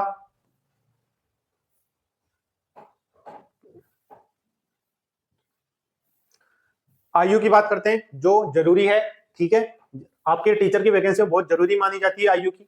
ठीक है, एज का क्राइटेरिया क्या रहने वाला है उसके ऊपर बात कर लेते हैं। तो दोस्तों मिनिमम जो आपकी एज है वो 18 वर्ष की मानी जाती है और मैक्सिमम आपकी जो एज है वो 40 वर्ष की मानी जाती है। ठीक है, मिनिमम आपका यहाँ पे मिनिमम है 18 और मैक्सिमम यहाँ पे कितना मांगा जाता है, 40 वर्ष मांगा जाता है। उसके बाद में आपके कैटेगरी वाइज डिपेंड करता है कि आपकी छूट कितनी कितनी मिलेगी, उस पर आ जाते हैं तुरंत। आपको यहाँ पे अगर कोई कैंडिडेट राजस्थान का कोई मूल निवासी है, ठीक है, अब कैटेगरी क्या रहेगी, आर्थिक रूप से कमजोर वर्ग, अन्य पिछड़ा वर्ग, अति पिछड़ा वर्ग, अनुसूचित जाति, अनुसूचित जनजाति और शहरिया वर्ग के अगर कैंडिडेट कौन है, पुरुष, ठीक है, पुरुष की बात कर रहा हूं, अगर इन कैटेगरी के मेल कैंडिडेट है तो उन्हें 5 वर्ष की छूट यहाँ पे मिलेगी। ठीक है, इन वर्ग के वो मेल कैंडिडेट को 5 वर्ष की छूट मिलेगी। साथ में अगर सामान्य वर्ग की कोई महिला अभ्यर्थी है, सामान्य वर्ग की महिला अभ्यर्थी है, इनके अलावा अन्य राज्यों की समस्त वर्ग की, यानी राजस्थान के आपके सामान्य वर्ग की महिला, साथ में आपके अन्य राज्यों के समस्त जितनी भी कैटेगरी है उनकी वुमेन कैंडिडेट है,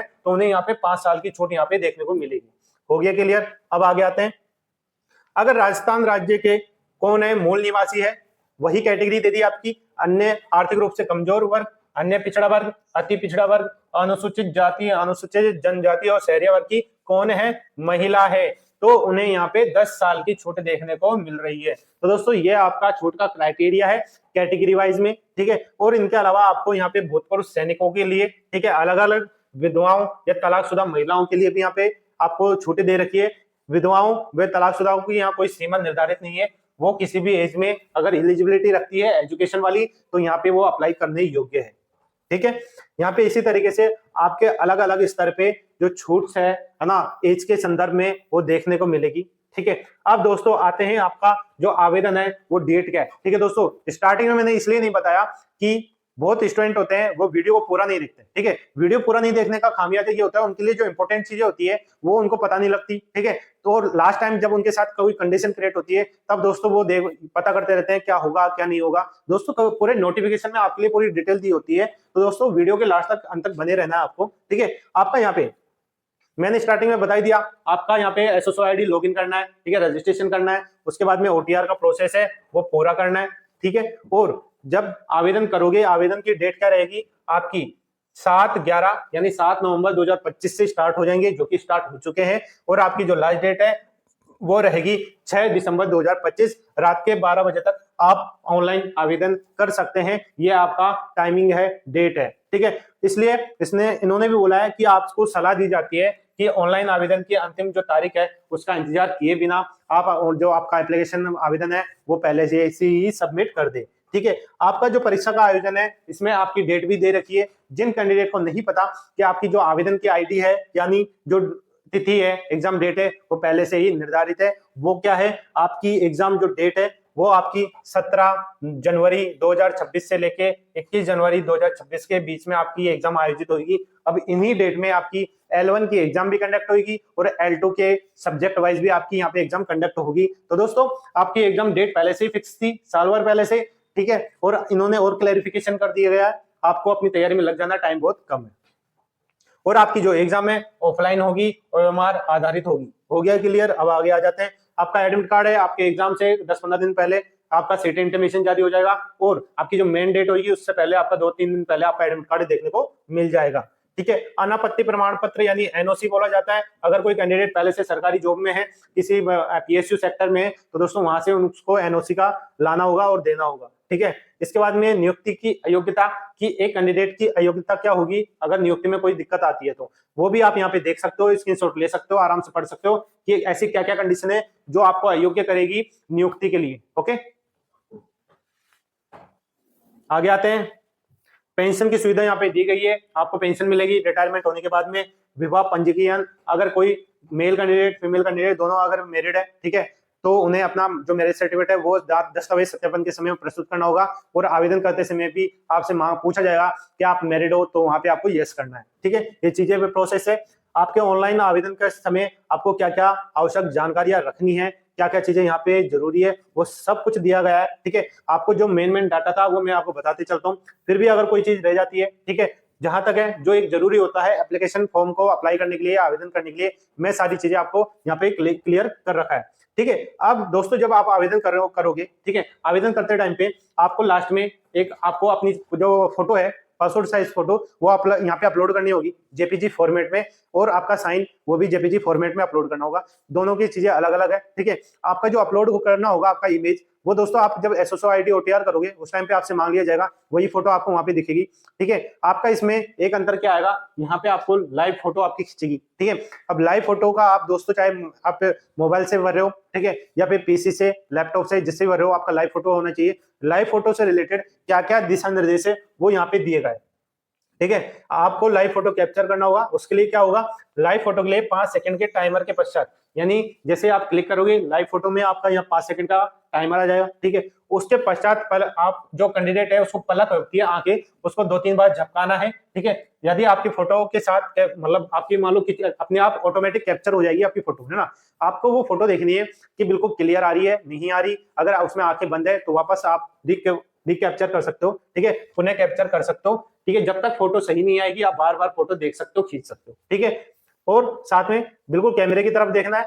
अगर आप चश्मा लगाते हो, जैसे मैं चश्मा लगाता हूं, तो फोटो चश्मे के साथ ही ले, यानी मेरे को इसी कंडीशन में आप जो लाइव फोटो है वो कैप्चर करनी पड़ेगी, ठीक है। और फोटो लेते समय अगर कोई किसी के पास चश्मा है तो दोस्तों फोटो पे लाइट नहीं आनी चाहिए, बिल्कुल क्लियर फोटो होनी चाहिए। फोकस आ जाता है कभी कभार, जो फोटो लेते टाइम वो नहीं आना चाहिए, बिल्कुल क्लियर आना चाहिए, ओके। इसके साथ में जो फोटो का जो बैकग्राउंड होता है वो ब्लर नहीं होना चाहिए, ठीक है, धुंधला नहीं होना चाहिए, ठीक है। फोटो आप बार बार ले सकते हो, अगर सही नहीं आ रही तो उसी के बाद में फाइनल सबमिट करनी है। बैकग्राउंड, फोटो का जो बैकग्राउंड है सफेद या हल्के रंग का होना चाहिए, कुछ भी हो रंग पर हल्का होना चाहिए, सफेद हो तो अच्छी बात है, ठीक है। और साथ में आपका जो आवेदक का चेहरा है एवं सिर किसी भी कपड़े, छाया, बालों द्वारा ढका नहीं होना चाहिए। अगर किसी के ज्यादा बड़े बाल है, यहाँ तक आ रहे हैं आगे तक, तो उसको पूरा पीछे करना है, आपका फेस है वो क्लियर देखना चाहिए, ठीक है। और जो आपकी अपने आवेदन में जो फोटो लगी है आपकी, वही आईडी, वही फोटो आपको अपनी जो एडमिट कार्ड में है वो दिखेगी। और जब एडमिट कार्ड के साथ आप जब जाओगे वहां पे 2 फोटो आपको वही फोटो ले जानी है, ठीक है। इस चीज को आपको ध्यान रखना है। इसमें आपका जो सिग्नेचर है, हस्ताक्षर है, वो भी अपलोड होगा, ठीक है। उसकी भी साइज यहाँ पे दे रखी है, ठीक है। अब दोस्तों साइज क्या रहेगी, 20 केबी से लेके 50 केबी के बीच में जो आपकी साइन है वो आयताकार बॉक्स के अकॉर्डिंग होनी चाहिए, वो इसमें अपलोड होनी चाहिए इस साइज के अकॉर्डिंग, ठीक है। हो गया क्लियर, आगे आते हैं। और दोस्तों जब आपकी एग्जाम हो जाएगी, ठीक है, उसके कुछ टाइम बाद में हो सकता है अगले दिन या फिर कुछ 1 वीक का टाइम लग जाए, 2 सप्ताह का समय लग जाए, तो दोस्तों कुछ निर्धारित नहीं है, पर हो सकता है जल्दी ही आपकी जो आंसर की है एग्जाम के बाद में रिलीज कर दे। आप चेक कर सकते हो, चेक करने के बाद में किसी कैंडिडेट को अगर कोई कंफ्यूजन है किसी भी क्वेश्चन पे, वो ऑब्जेक्शन लगा सकता है, और ऑब्जेक्शन के लिए हर ऑब्जेक्शन का आपका यहाँ पे 100 रुपए का शुल्क अदा करना पड़ेगा। और इस तरह से आप जो क्वेश्चन है, कोई दिक्कत है, वहां ऑब्जेक्शन लगा सकते हो, ठीक है। इसमें और चीजें दे रखी है कि एग्जाम के समय आपको क्या चीजें लानी है, क्या नहीं ले जानी, वो दिशा निर्देश है। जब आपका एग्जाम होगा उस समय वापस दिशा निर्देश, इंस्ट्रक्शन जारी होंगे, उस समय ये अच्छी तरह क्लेरिफाई तब कर दूंगा, ठीक है। अब आ जाते हैं संशोधन। जब अगर आपने आवेदन करा है, आवेदन में कोई दिक्कत आ गई है, आपको कई गलतियां हो गई, कोई मिस्टेक हो गई, तो दोस्तों वो आप करेक्ट कर सकते हो।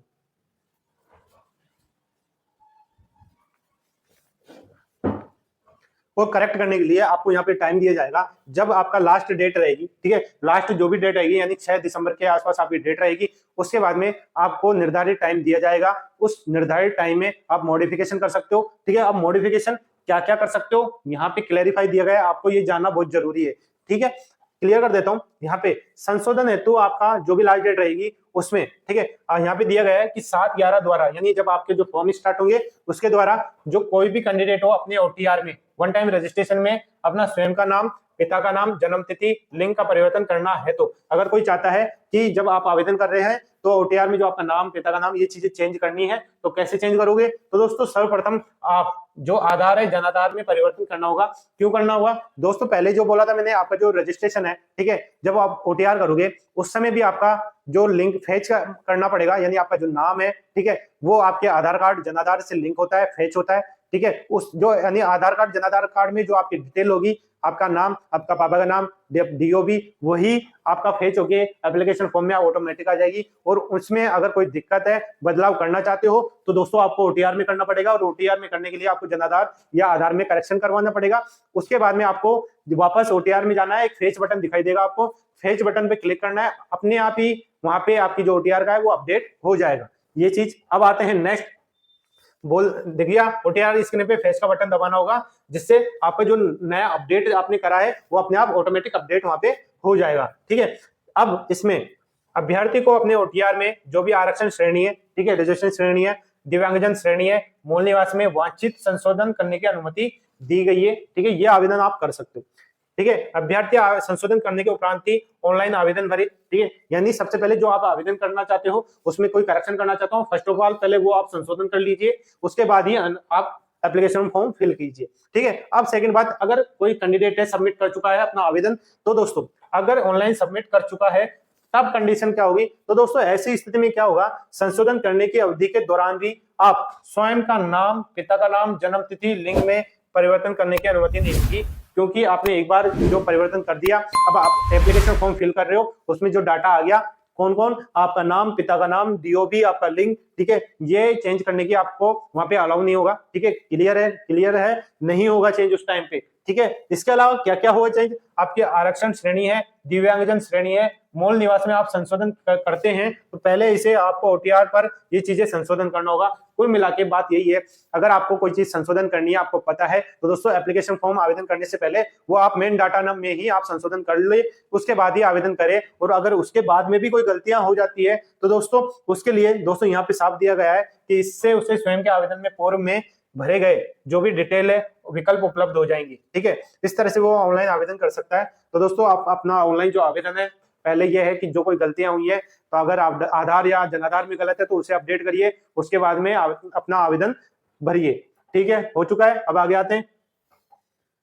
अब यदि किसी अभ्यर्थी के ऑनलाइन आवेदन में त्रुटि रह जाती है, ठीक है, कारणवश त्रुटि संशोधन के प्रथम अवसर में अपने ऑनलाइन आवेदन में संशोधन नहीं कर पाता, तो ऑनलाइन आवेदन में संशोधन करने का एक और अंतिम अवसर परीक्षा के आयोजन से पूर्व 5-7 दिवस पूर्व, ठीक है, बता दिया है। यानी जब आपका एग्जाम डेट होगी, है ना, उससे आपका कुछ टाइम पहले आपका ये संशोधन के लिए मांग लिया जाएगा, क्या क्या आप संशोधन कर सकते हैं। ठीक है, अब इसमें ऑनलाइन आवेदन में जो अभ्यर्थी है, जो ओटीआर के टाइम पे आपने जो सूचना दी थी, आपका नाम, पिता का नाम, जन्म तिथि, लिंग तथा फोटो, हस्ताक्षर, शैक्षणिक योग्यता के अलावा, ठीक है, इस चीज को ध्यान रखना, के अलावा आप जो भी डिटेल है उनमें संशोधन कर सकते हो, पर इसमें संशोधन नहीं कर सकते। ठीक है, ये चीजें आपको समझनी जरूरी है। ओके, और उनमें भी संशोधन करोगे तो आपको एक फिक्स शुल्क है, अप्रोक्सीमेटली जहां तक है शायद 300 रुपए का शुल्क है, वो भुगतान करना पड़ेगा, तब जाके इनके अलावा जो डिटेल है वो आप संशोधन कर सकते हो।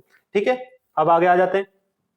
अब एक और चीज, विड्रॉ का ऑप्शन, प्रत्याहरित करना अपना ऑनलाइन आवेदन। इसका क्या मतलब है, तो दोस्तों विड्रॉ का ऑप्शन ऐसा है कि आपने अपना ऑनलाइन आवेदन भरा, ठीक है, और उससे पहले मान लो आपकी कोई जॉब लग जाती है, ठीक है, या फिर आप देने जाने की कंडीशन में नहीं हो, ठीक है, बीमार हो, तो दोस्तों आपको क्या करना है, ये चीजें आपको ये मान लो एक तरीके से सपोर्ट करती है। ठीक है, आपको सपोर्ट करना है कि अगर आपने आवेदन करा है और किसी कारणवश आप एग्जाम देने नहीं जा रहे, तो आप अपना जो ऑनलाइन आवेदन है विड्रॉ कर सकते हो। विड्रॉ करने में आपका जो भी कोई कारण है वो बता सकते हो। ठीक है, और वो कब होगा, 3 दिवस के अवसर प्रदान किया जाएगा। कब, जब आपका एग्जाम होगा उससे पहले आपका ये ऑप्शन ओपन होगा। ठीक है, आपका यहाँ पे एसएसओ पोर्टल पे लॉगिन करना है आपको, उसके बाद वही रिक्वायरमेंट पोर्टल पे जाना है, माय रिक्वायरमेंट सेक्शन के अंदर जाना है, तब आपको अपना जो लिंक है विड्रॉ बटन पे उस पर क्लिक करना है, आप सारी जो डिटेल वहां मांगी जाए वो फिल करनी है। इस तरह से आप अपना जो एप्लीकेशन फॉर्म है वो विड्रॉ कर सकते हो। ठीक है, ये चीज एक, ये मान लो एक तरीके से आप एक जो भीड़ होती है, भीड़ में से आप अलग हो जाते हो, और उसका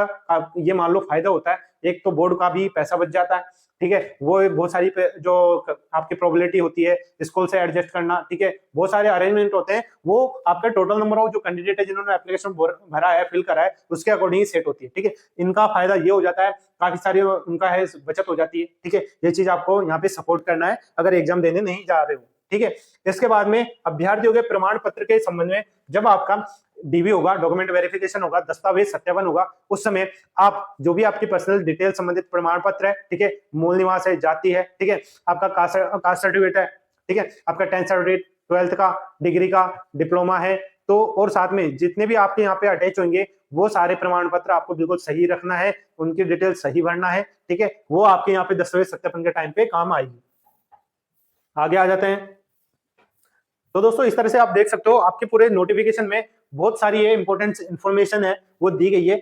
इसलिए मैं कहता हूं कि आप जो भी कोई स्टूडेंट है जो इस वीडियो को देख रहे हैं, वीडियो लंबी होगी पर दोस्तों आपको जो इन्फॉर्मेशन मिलेगी वो कंप्लीट मिलेगी। ठीक है, इस चीज को आपको ध्यान रखना है।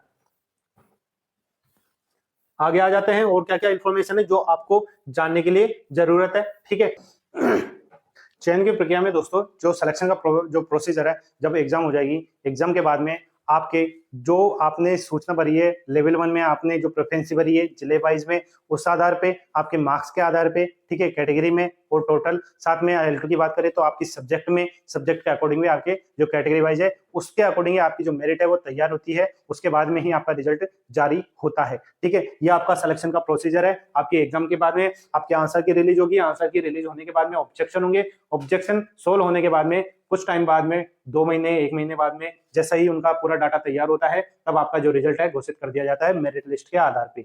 ठीक है, इसके बाद में उसके बाद में आपका क्या किया जाएगा, डॉक्यूमेंट वेरिफिकेशन करवाया जाएगा। डॉक्यूमेंट वेरिफिकेशन में आपका जो भी दस्तावेज आपने फिल करे, ठीक है, वो चीजें वहां पे आपकी फिल होगी। उसके बाद में जो भी सफल कैंडिडेट है उनका मेरिट लिस्ट में आ जाता नंबर, कम से कम 1 गुना 1.5 गुना का वहां पे आपको रिजल्ट देखने को मिलेगा और वहां पे आपको जो ज्वाइनिंग है वो धीरे धीरे आपके विभाग द्वारा दे दी जाएगी। इस तरह से आपका यहाँ पे मेरिट लिस्ट तैयार हो जाती है। अब मेन आता है आपकी जो एग्जाम स्कीम है उसके ऊपर और सिलेबस के ऊपर, दोनों यहाँ पे देखने को मिलेगा आपका एग्जाम पैटर्न, स्कीम और सिलेबस। ठीक है, लेवल 2 का रहने वाला है और कक्षा 6 से 8 है, सीधी भर्ती 2025 है। ठीक है, ये चीजें आप जानते हो। इसके बाद में आपका जो एग्जाम पैटर्न है यहाँ पे आप देख सकते हो। एग्जाम पैटर्न में क्या होगा, आपके जो एग्जाम का पेपर है वो 300 अंकों का होगा, आपके 300 मार्क्स का पेपर रहेगा। ठीक है, उसके लिए आपको एक प्रश्न पत्र ही होगा आपका। ठीक है, ऑब्जेक्टिव टाइप का पेपर लगेगा, आपके 2 पेपर नहीं लगेंगे इसमें। समय जो मिलेगा आपको 2 घंटे 30 मिनट का समय मिलेगा आपको। ठीक है, और जो प्रश्नों की संख्या होगी वो रहेगी कुल 150। ठीक है, 150 क्वेश्चन होंगे और मार्क्स होंगे 300। तो अंदाजा लगा लीजिए जो एक क्वेश्चन है, एक क्वेश्चन आपके 2 मार्क्स से यहाँ पे रहने वाला है। इस तरह से आप देख सकते हो आपका 150 क्वेश्चन हो जाएंगे, 150 क्वेश्चन के 300 मार्क्स, टाइमिंग आपको 2 घंटे 30 मिनट का समय आपको यहाँ पे मिलेगा। ठीक है, नकारात्मक अंक की बात करते हैं, नेगेटिव मार्किंग। तो दोस्तों नेगेटिव मार्किंग यहाँ पे आपको मिलेगी 1/3, 1/3 आपकी नेगेटिव मार्किंग यहाँ पे आपको देखने को मिलेगी। ठीक है, इसके अलावा ये आपका पूरा एग्जाम पैटर्न हो गया। ठीक है, आपका चाहे सब्जेक्ट का कोई सा भी एग्जाम हो, ये आपका एक एग्जाम स्कीम है, ये आप पे लागू होगी। आगे आते हैं, यहाँ पे आपका सिलेबस है। ठीक है, सिलेबस में आपके यहाँ पे सब्जेक्ट वाइज अलग दिया गया है, सभी सब्जेक्ट को यहाँ पे देख सकते हो। परीक्षा के लिए विषय है अंकबार, यानी आपका सब्जेक्ट में भी जो आपका टॉपिक आएगा, ठीक है, कोई चाहे भूगोल हो, हिस्ट्री हो, आर्ट एंड कल्चर हो, उसके कितने अंक निर्धारित है वो भी यहाँ पे दिया गया है। ठीक है, अब यहाँ पे देख सकते हो आपका लेवल 2 कक्षा 6 से 8।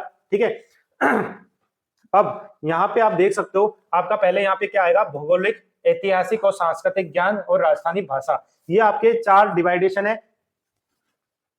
4 डिवाइडेशन में सबसे पहले बात करेंगे भूगोल की। तो दोस्तों कंप्लीट सिलेबस को बिल्कुल तरीके से बताने के लिए आपको अलग से वीडियो बना दिया जाएगा, क्योंकि वीडियो पहले ही बहुत लंबा हो चुका है। जो एसेंशियल जानकारी थी एक स्टूडेंट के लिए आवेदन से पहले जानने के लिए, वो चीजें आपको मैंने बता दी है। वही बात आपके सिलेबस की। तो दोस्तों हर सब्जेक्ट का सिलेबस अलग अलग रहेगा, तो हर सब्जेक्ट के अलग अलग वीडियो में सिलेबस का बना दूंगा। अभी मैं ओवरव्यू दे देता हूं कि क्या क्या आपके जो मार्क्स है वो निर्धारित हुए हैं, 300 मार्क्स। ठीक है, भूगोल की बात करते हैं। भूगोल से पहले जो आपके 4 सब्जेक्ट है, भूगोल है, ऐतिहासिक है, सांस्कृतिक ज्ञान है, राजस्थानी भाषा है, इसके आपको 80 मार्क्स यहाँ पे निर्धारित होंगे। ठीक है, अब 80 का मार्क्स किसी तरीके से आप लॉजिक लगा लीजिए, ठीक है, कि आपके यहाँ पे 20 भूगोल के, 20 ऐतिहासिक, 20 आपके सांस्कृतिक ज्ञान और 20 यहाँ पे राजस्थानी भाषा, इस तरह से आपके 40 अंक निर्धारित हो जाते हैं। ये एक रफली आइडिया है, निर्धारित नहीं है। आपका निर्धारित क्या है, इन 4 के आपके 80 मार्क्स यहाँ पे निर्धारित है।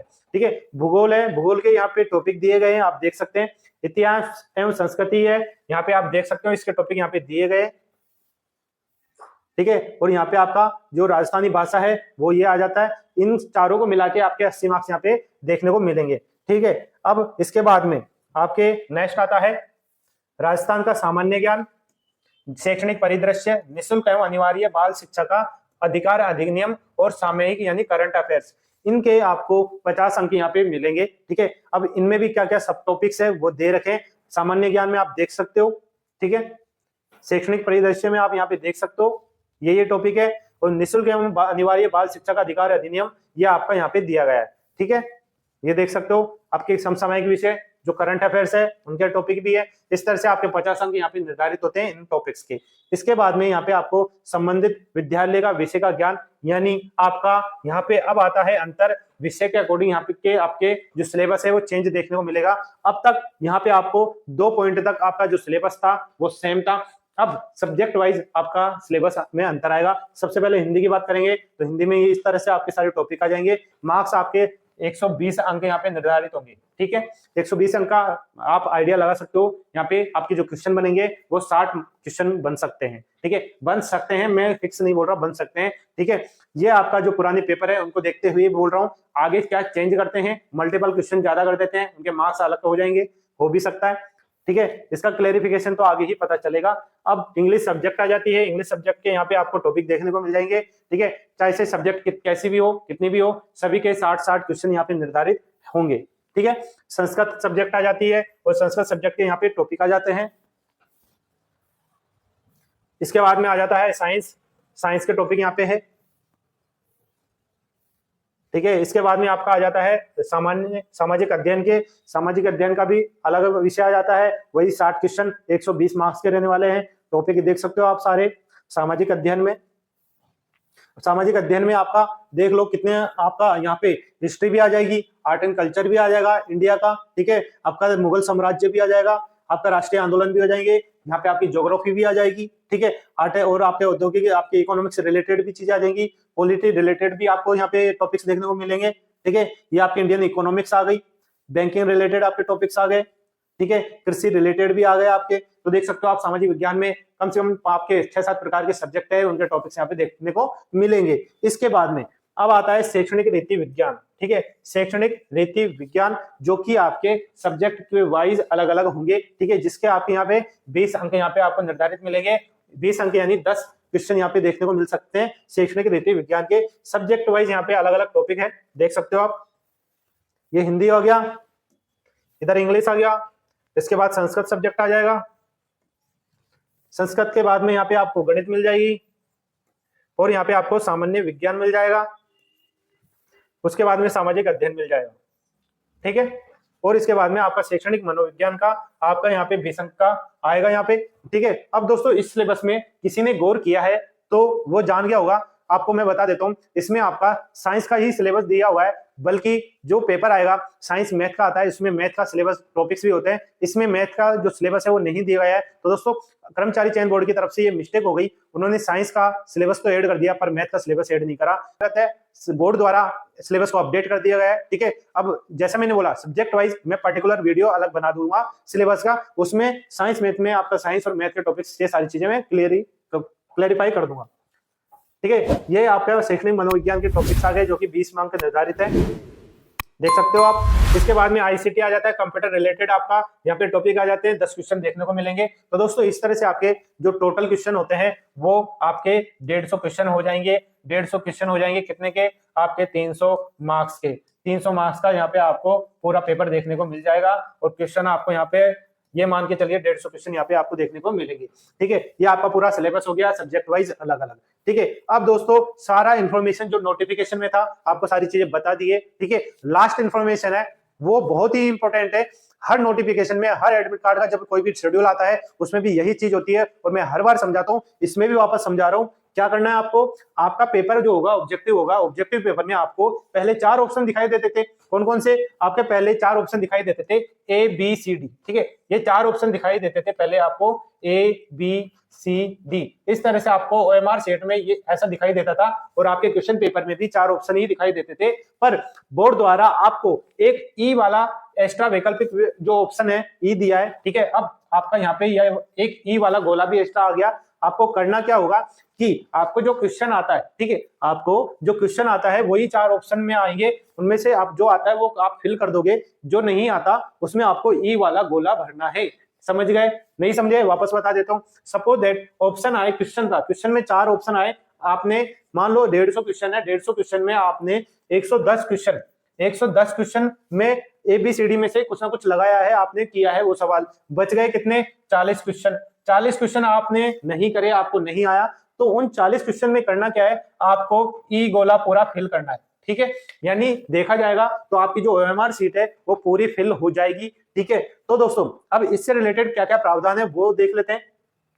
प्रत्येक प्रश्न के लिए विकल्पों में से केवल एक विकल्प को भरना आवश्यक है, ठीक है, जो आंसर होगा वो तो भरना ही है, और जो अगर आपको आंसर नहीं आ रहा उसमें तो ई भरना ही है। ठीक है, यदि कैंडिडेट द्वारा किसी क्वेश्चन को हल नहीं आ रहा तो उसमें जो ई ऑप्शन है उसको गोला करना है। साफ आ गया नजर? ठीक है, 5 विकल्पों में से अगर किसी को गहरा नहीं करा, किसी को गोला नहीं करा, तो दोस्तों 10% प्रश्नों तक, ठीक है, 10% कितना होता है 150 का, 150 का 10%, 10% कितना होता है दोस्तों 15 होता है। अब 15 क्वेश्चन तक किसी ने ई गोला नहीं भरा, अगर नहीं आए तो दोस्तों ऐसी कंडीशन में आपके जो अंक है वो 1/3 नेगेटिव मार्किंग की वजह से काट लिए जाएंगे, आपका नुकसान हो जाएगा। इस चीज को आपको ध्यान देना है। ठीक है, इसके बाद में प्रश्न पत्र जो आप हल कर रहे हो सुनिश्चित करना है कि आपने वो गोला भरा नहीं भरा, जो आपने कर दिया उसमें करेक्ट भरा है, जो नहीं भी आपको आया उसमें भी आपको ई ऑप्शन फिल करना है। ठीक है, और इसके लिए आपको पूरा एग्जाम का जो समय है, कितना समय है आपको 2 घंटे 30 मिनट का समय। ठीक है, 2 घंटे का समय और 30 मिनट का समय आपको यहाँ पे मिलेगा। ठीक है, ये टाइमिंग आपको मिलेगा एग्जाम में 150 क्वेश्चन सोल्व करने के लिए। ठीक है, इसमें आपको 10 मिनट का आपका एक्स्ट्रा टाइम दिया जाएगा। किस चीज के लिए दिया जाएगा? आपको यहाँ पे जो ई ऑप्शन है उनको फिल करने के लिए, एक रीचेक करने के लिए कि आपने सभी जो OMR सीट है उसमें सभी में गोला भरा है या नहीं भरा, उसके लिए 10 मिनट का एक्स्ट्रा टाइम दिया जाएगा। उसी दौरान आप सारी OMR सीट को चेक करना है। ठीक है, क्योंकि आपके 10% से ज्यादा छूटे तो वहां आपके 1/3 नेगेटिव मार्किंग की वजह से यहाँ पे आपको खामियाजा भुगतना पड़ जाएगा। ठीक है, इसके बाद में अगर कोई कैंडिडेट 10% से प्रश्नों को अधिक, 10% से अधिक यानी चाहे एक क्वेश्चन एक्स्ट्रा है, जैसे 15 के बाद में अगर एक 16 क्वेश्चन भी अगर आपने ई गोला नहीं भरा तो दोस्तों यहाँ पे देख सकते हो किन्हीं 5 गोलों में से गहरा नहीं भरने पर अयोग्य कर दिया जाएगा। यानी आपसे रिक्वेस्ट है आप पूरे गोले फिल करिए। ठीक है, पूरे गोले फिल करिए, आपको 10 मिनट का समय एक्स्ट्रा मिलेगा। फिर भी अगर वो भूल जाता है, टेंशन के मारे एग्जाम में जो पैट होता है माहौल बहुत अलग होता है, फिर भी 10% के अंदर तो आपको रखना पड़ेगा। ठीक है, और उसमें भी आपको 1/3 आपके मार्क्स काट लिए जाएंगे। ठीक है, इतना टाइम एग्जाम फिल करते हो, ठीक है, आपके एप्लीकेशन फॉर्म फिल करते हो, आवेदन की डेट आती है, एग्जाम डेट आती है, आप तैयारी करते हो, पैसा लगाते हो और आप इस सिली मिस्टेक को कर देते हो तो आपकी सालों की मेहनत पैसा सब बेकार चला जाता है। ये सिली मिस्टेक है दोस्तों, हमेशा यही चीज आपको बता देता हूँ। एक वीडियो जरूर लाऊंगा, मैं हमेशा बताता हूँ एक वीडियो जरूर बनाऊंगा जिसमें जितनी भी साल 2 साल में जितनी भी एग्जाम हुई है उनमें कितने स्टूडेंट ने ये सिली मिस्टेक करी है, चाहे वो बड़ी एग्जाम हो छोटी एग्जाम हो, सभी ने बहुत बड़ी मात्रा में ये गलतियां करते हैं, हर बार करते हैं और हर बार मैं आपको यही समझाता हूँ। ठीक है, और सबसे बड़ी बात वीडियो के फाइनल तक बने रहने का कारण यही है कि ये जो चीजें हैं वो स्टूडेंट स्किप कर देता है, उन्हें नहीं पता लगता क्या चीजें इंपॉर्टेंट है क्या नहीं है। ठीक है, जो इन चीजों से अवेयर है उनको पता होता है, जो अवेयर नहीं है तो उनको ये चीजें मालूम होना बहुत जरूरी है। ठीक है, अब पदों का वर्गीकरण किस तरह से होगा वो यहाँ पे आप देख सकते हो। ठीक है, अनुसूचित क्षेत्र की बात करेंगे सबसे पहले। ठीक है, यहाँ पे आप देख सकते हो पद संबंधी आरक्षण वर्गीकरण। ठीक है, जो कि किसके लिए? संस्कृत नॉन टीएसपी, संस्कृत के लिए नॉन टीएसपी है। अब यहाँ पे टोटल कितनी वैकेंसी मिलेगी आपको? 319 संस्कृत में, नॉन टीएसपी में। ठीक है, ये आपका सामान्य जनरल आ गया, SC ST अन्य पिछड़ा वर्ग, अति पिछड़ा वर्ग, आर्थिक रूप से कमजोर वर्ग और 12 जिले की जो शहर आ जाती है उनके लिए पोस्ट है। आप देख सकते हो, आप वीडियो को पॉज कर सकते हो, स्क्रीनशॉट ले सकते हो। कैटेगरी वाइज आपके संस्कृत सब्जेक्ट के लिए ये आपकी है। ठीक है, वापस से लिख देता हूं, संस्कृत सब्जेक्ट के लिए आपकी है। ठीक है, इसके बाद में हॉरिजॉन्टल रिजर्वेशन में क्षैतिज आरक्षण में आपकी जो दिव्यांगजन है उनके लिए ये पोस्ट है, उनके भी जो आपके बेंचमार्क निर्धारित है उनमें पोस्ट देखने को मिल सकती है। भूतपूर्व सैनिक कैटेगरी वाइज अलग अलग है। यहाँ पे उत्कृष्ट खिलाड़ियों के लिए आ गई, हो गया क्लियर। स्टार्टिंग में मैंने बोला था कि लास्ट में आपकी टेबल होगी, उसमें बता दिया जाएगा कि आपको आपकी जो कैटेगरी है उसमें जो रिजर्वेशन मिला है उसके अकॉर्डिंग कितनी सीटें आपको मिल रही है, किसके लिए? संस्कृत सब्जेक्ट के अंतर्गत बता रहा हूँ मैं। अब आते हैं वापस संस्कृत में टीएसपी के लिए, अनुसूचित क्षेत्र के लिए कितने पद है? 70 पद है। कैटेगरी वाइज देख सकते हो, सामान्य, अनुसूचित जाति, अनुसूचित जनजाति, हॉरिजॉन्टल रिजर्वेशन में दिव्यांगजन आ गया, भूतपूर्व सैनिक आ गया, उत्कृष्ट खिलाड़ी आ गया। अब हिंदी सब्जेक्ट आता है। हिंदी सब्जेक्ट में आपके नॉन टीएसपी की बात करें तो 156 वैकेंसी है। 156 वैकेंसी आपकी इस कैटेगरी में बटी हुई है। ठीक है, देख सकते हो आप। हॉरिजॉन्टल रिजर्वेशन में देख सकते हो आप पर्टिकुलर जो कैटेगरी है, दिव्यांगजन, भूतपूर्व सैनिक, उत्कृष्ट खिलाड़ी। इसके बाद में हिंदी में नॉन टीएसपी क्षेत्र की वैकेंसी आ गई। ठीक है, कितनी है? मात्र 18 है। हॉरिजॉन्टल रिजर्वेशन में भी देख सकते हो आप इसके बाद में इंग्लिश सब्जेक्ट आ चुकी है, उसके भी नॉन टीएसपी वाली सब्जेक्ट की वैकेंसी कितनी है, 202 वैकेंसी है, और सभी वर्गों में 202 वैकेंसी का डिवाइडेशन आप देख सकते हो हॉरिजॉन्टल रिजर्वेशन में भी। इसके बाद में टीएस इंग्लिश सब्जेक्ट में टीएसपी की बात करेंगे, ये टीएसपी है इंग्लिश सब्जेक्ट का, ठीक है। हॉरिजॉन्टल रिजर्वेशन में भी आप सीटें देख सकते हो इंग्लिश के टीएसपी एरिया में। इसके बाद में सोशल स्टडीज आ जाता है, सोशल स्टडीज में भी आपका नॉन टीएसपी आ जाएगा, जिसमें आपकी वैकेंसी कितनी है, 272 वैकेंसी, सभी वर्गों में डिवाइडेशन देख सकते हो आप, और हॉरिजॉन्टल रिजर्वेशन में भी आप सीटें देखने को देख सकते हो। इसी में आपका सोशल स्टडीज में आपका यहाँ पे टीएसपी एरिया आ जाता है, ठीक है। उसमें भी आपका नॉर्मल और आपका हॉरिजॉन्टल रिजर्वेशन में जो सीटें जो बटी हुई है आप देख सकते हो।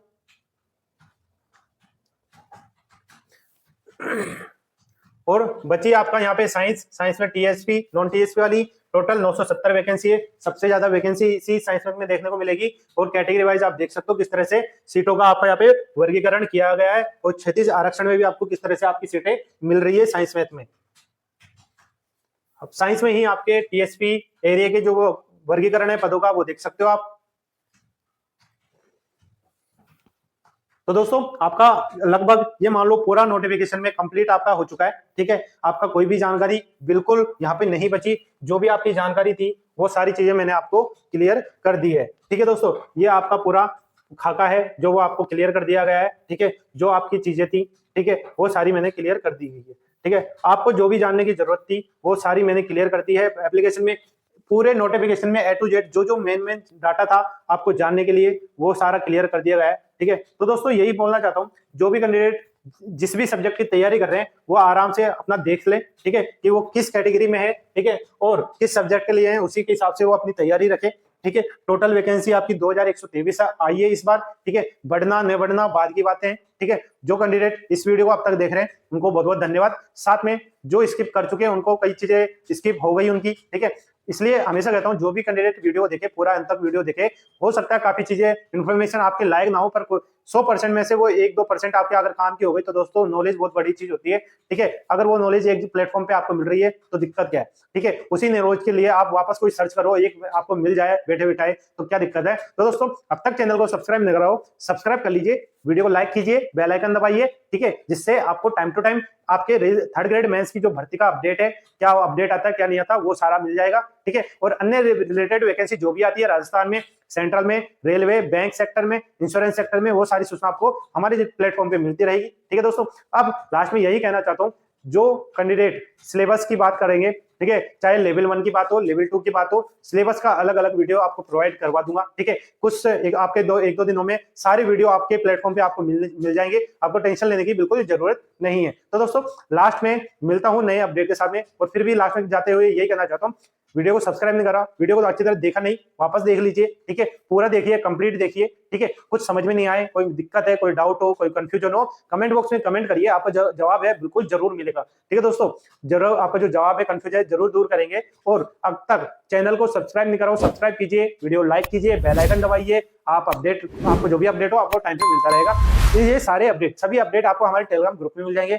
टेलीग्राम का लिंक हमारे वीडियो के डिस्क्रिप्शन बॉक्स में दिए होते हैं, प्रत्येक वीडियो के डिस्क्रिप्शन बॉक्स में आपको टेलीग्राम का लिंक है वो मिल जाएगा, उसको आपको ज्वाइन करना है। उसमें भी हम प्रत्येक चीज आपको अपडेट करते रहते हैं, चाहे उसका वीडियो बने ना बने, आपके एग्जाम डेट, आंसर की, रिजल्ट, ठीक है, एडमिट कार्ड, सारी सूचनाएं आपको वहां पे मिलती रहेगी, चाहे आप वो किसी भी वैकेंसी से रिलेटेड हो। तो दोस्तों इसी के साथ इस वीडियो को समाप्त करते हैं, मिलते हैं नई वीडियो नए नोटिफिकेशन के साथ में। धन्यवाद, जय हिंद।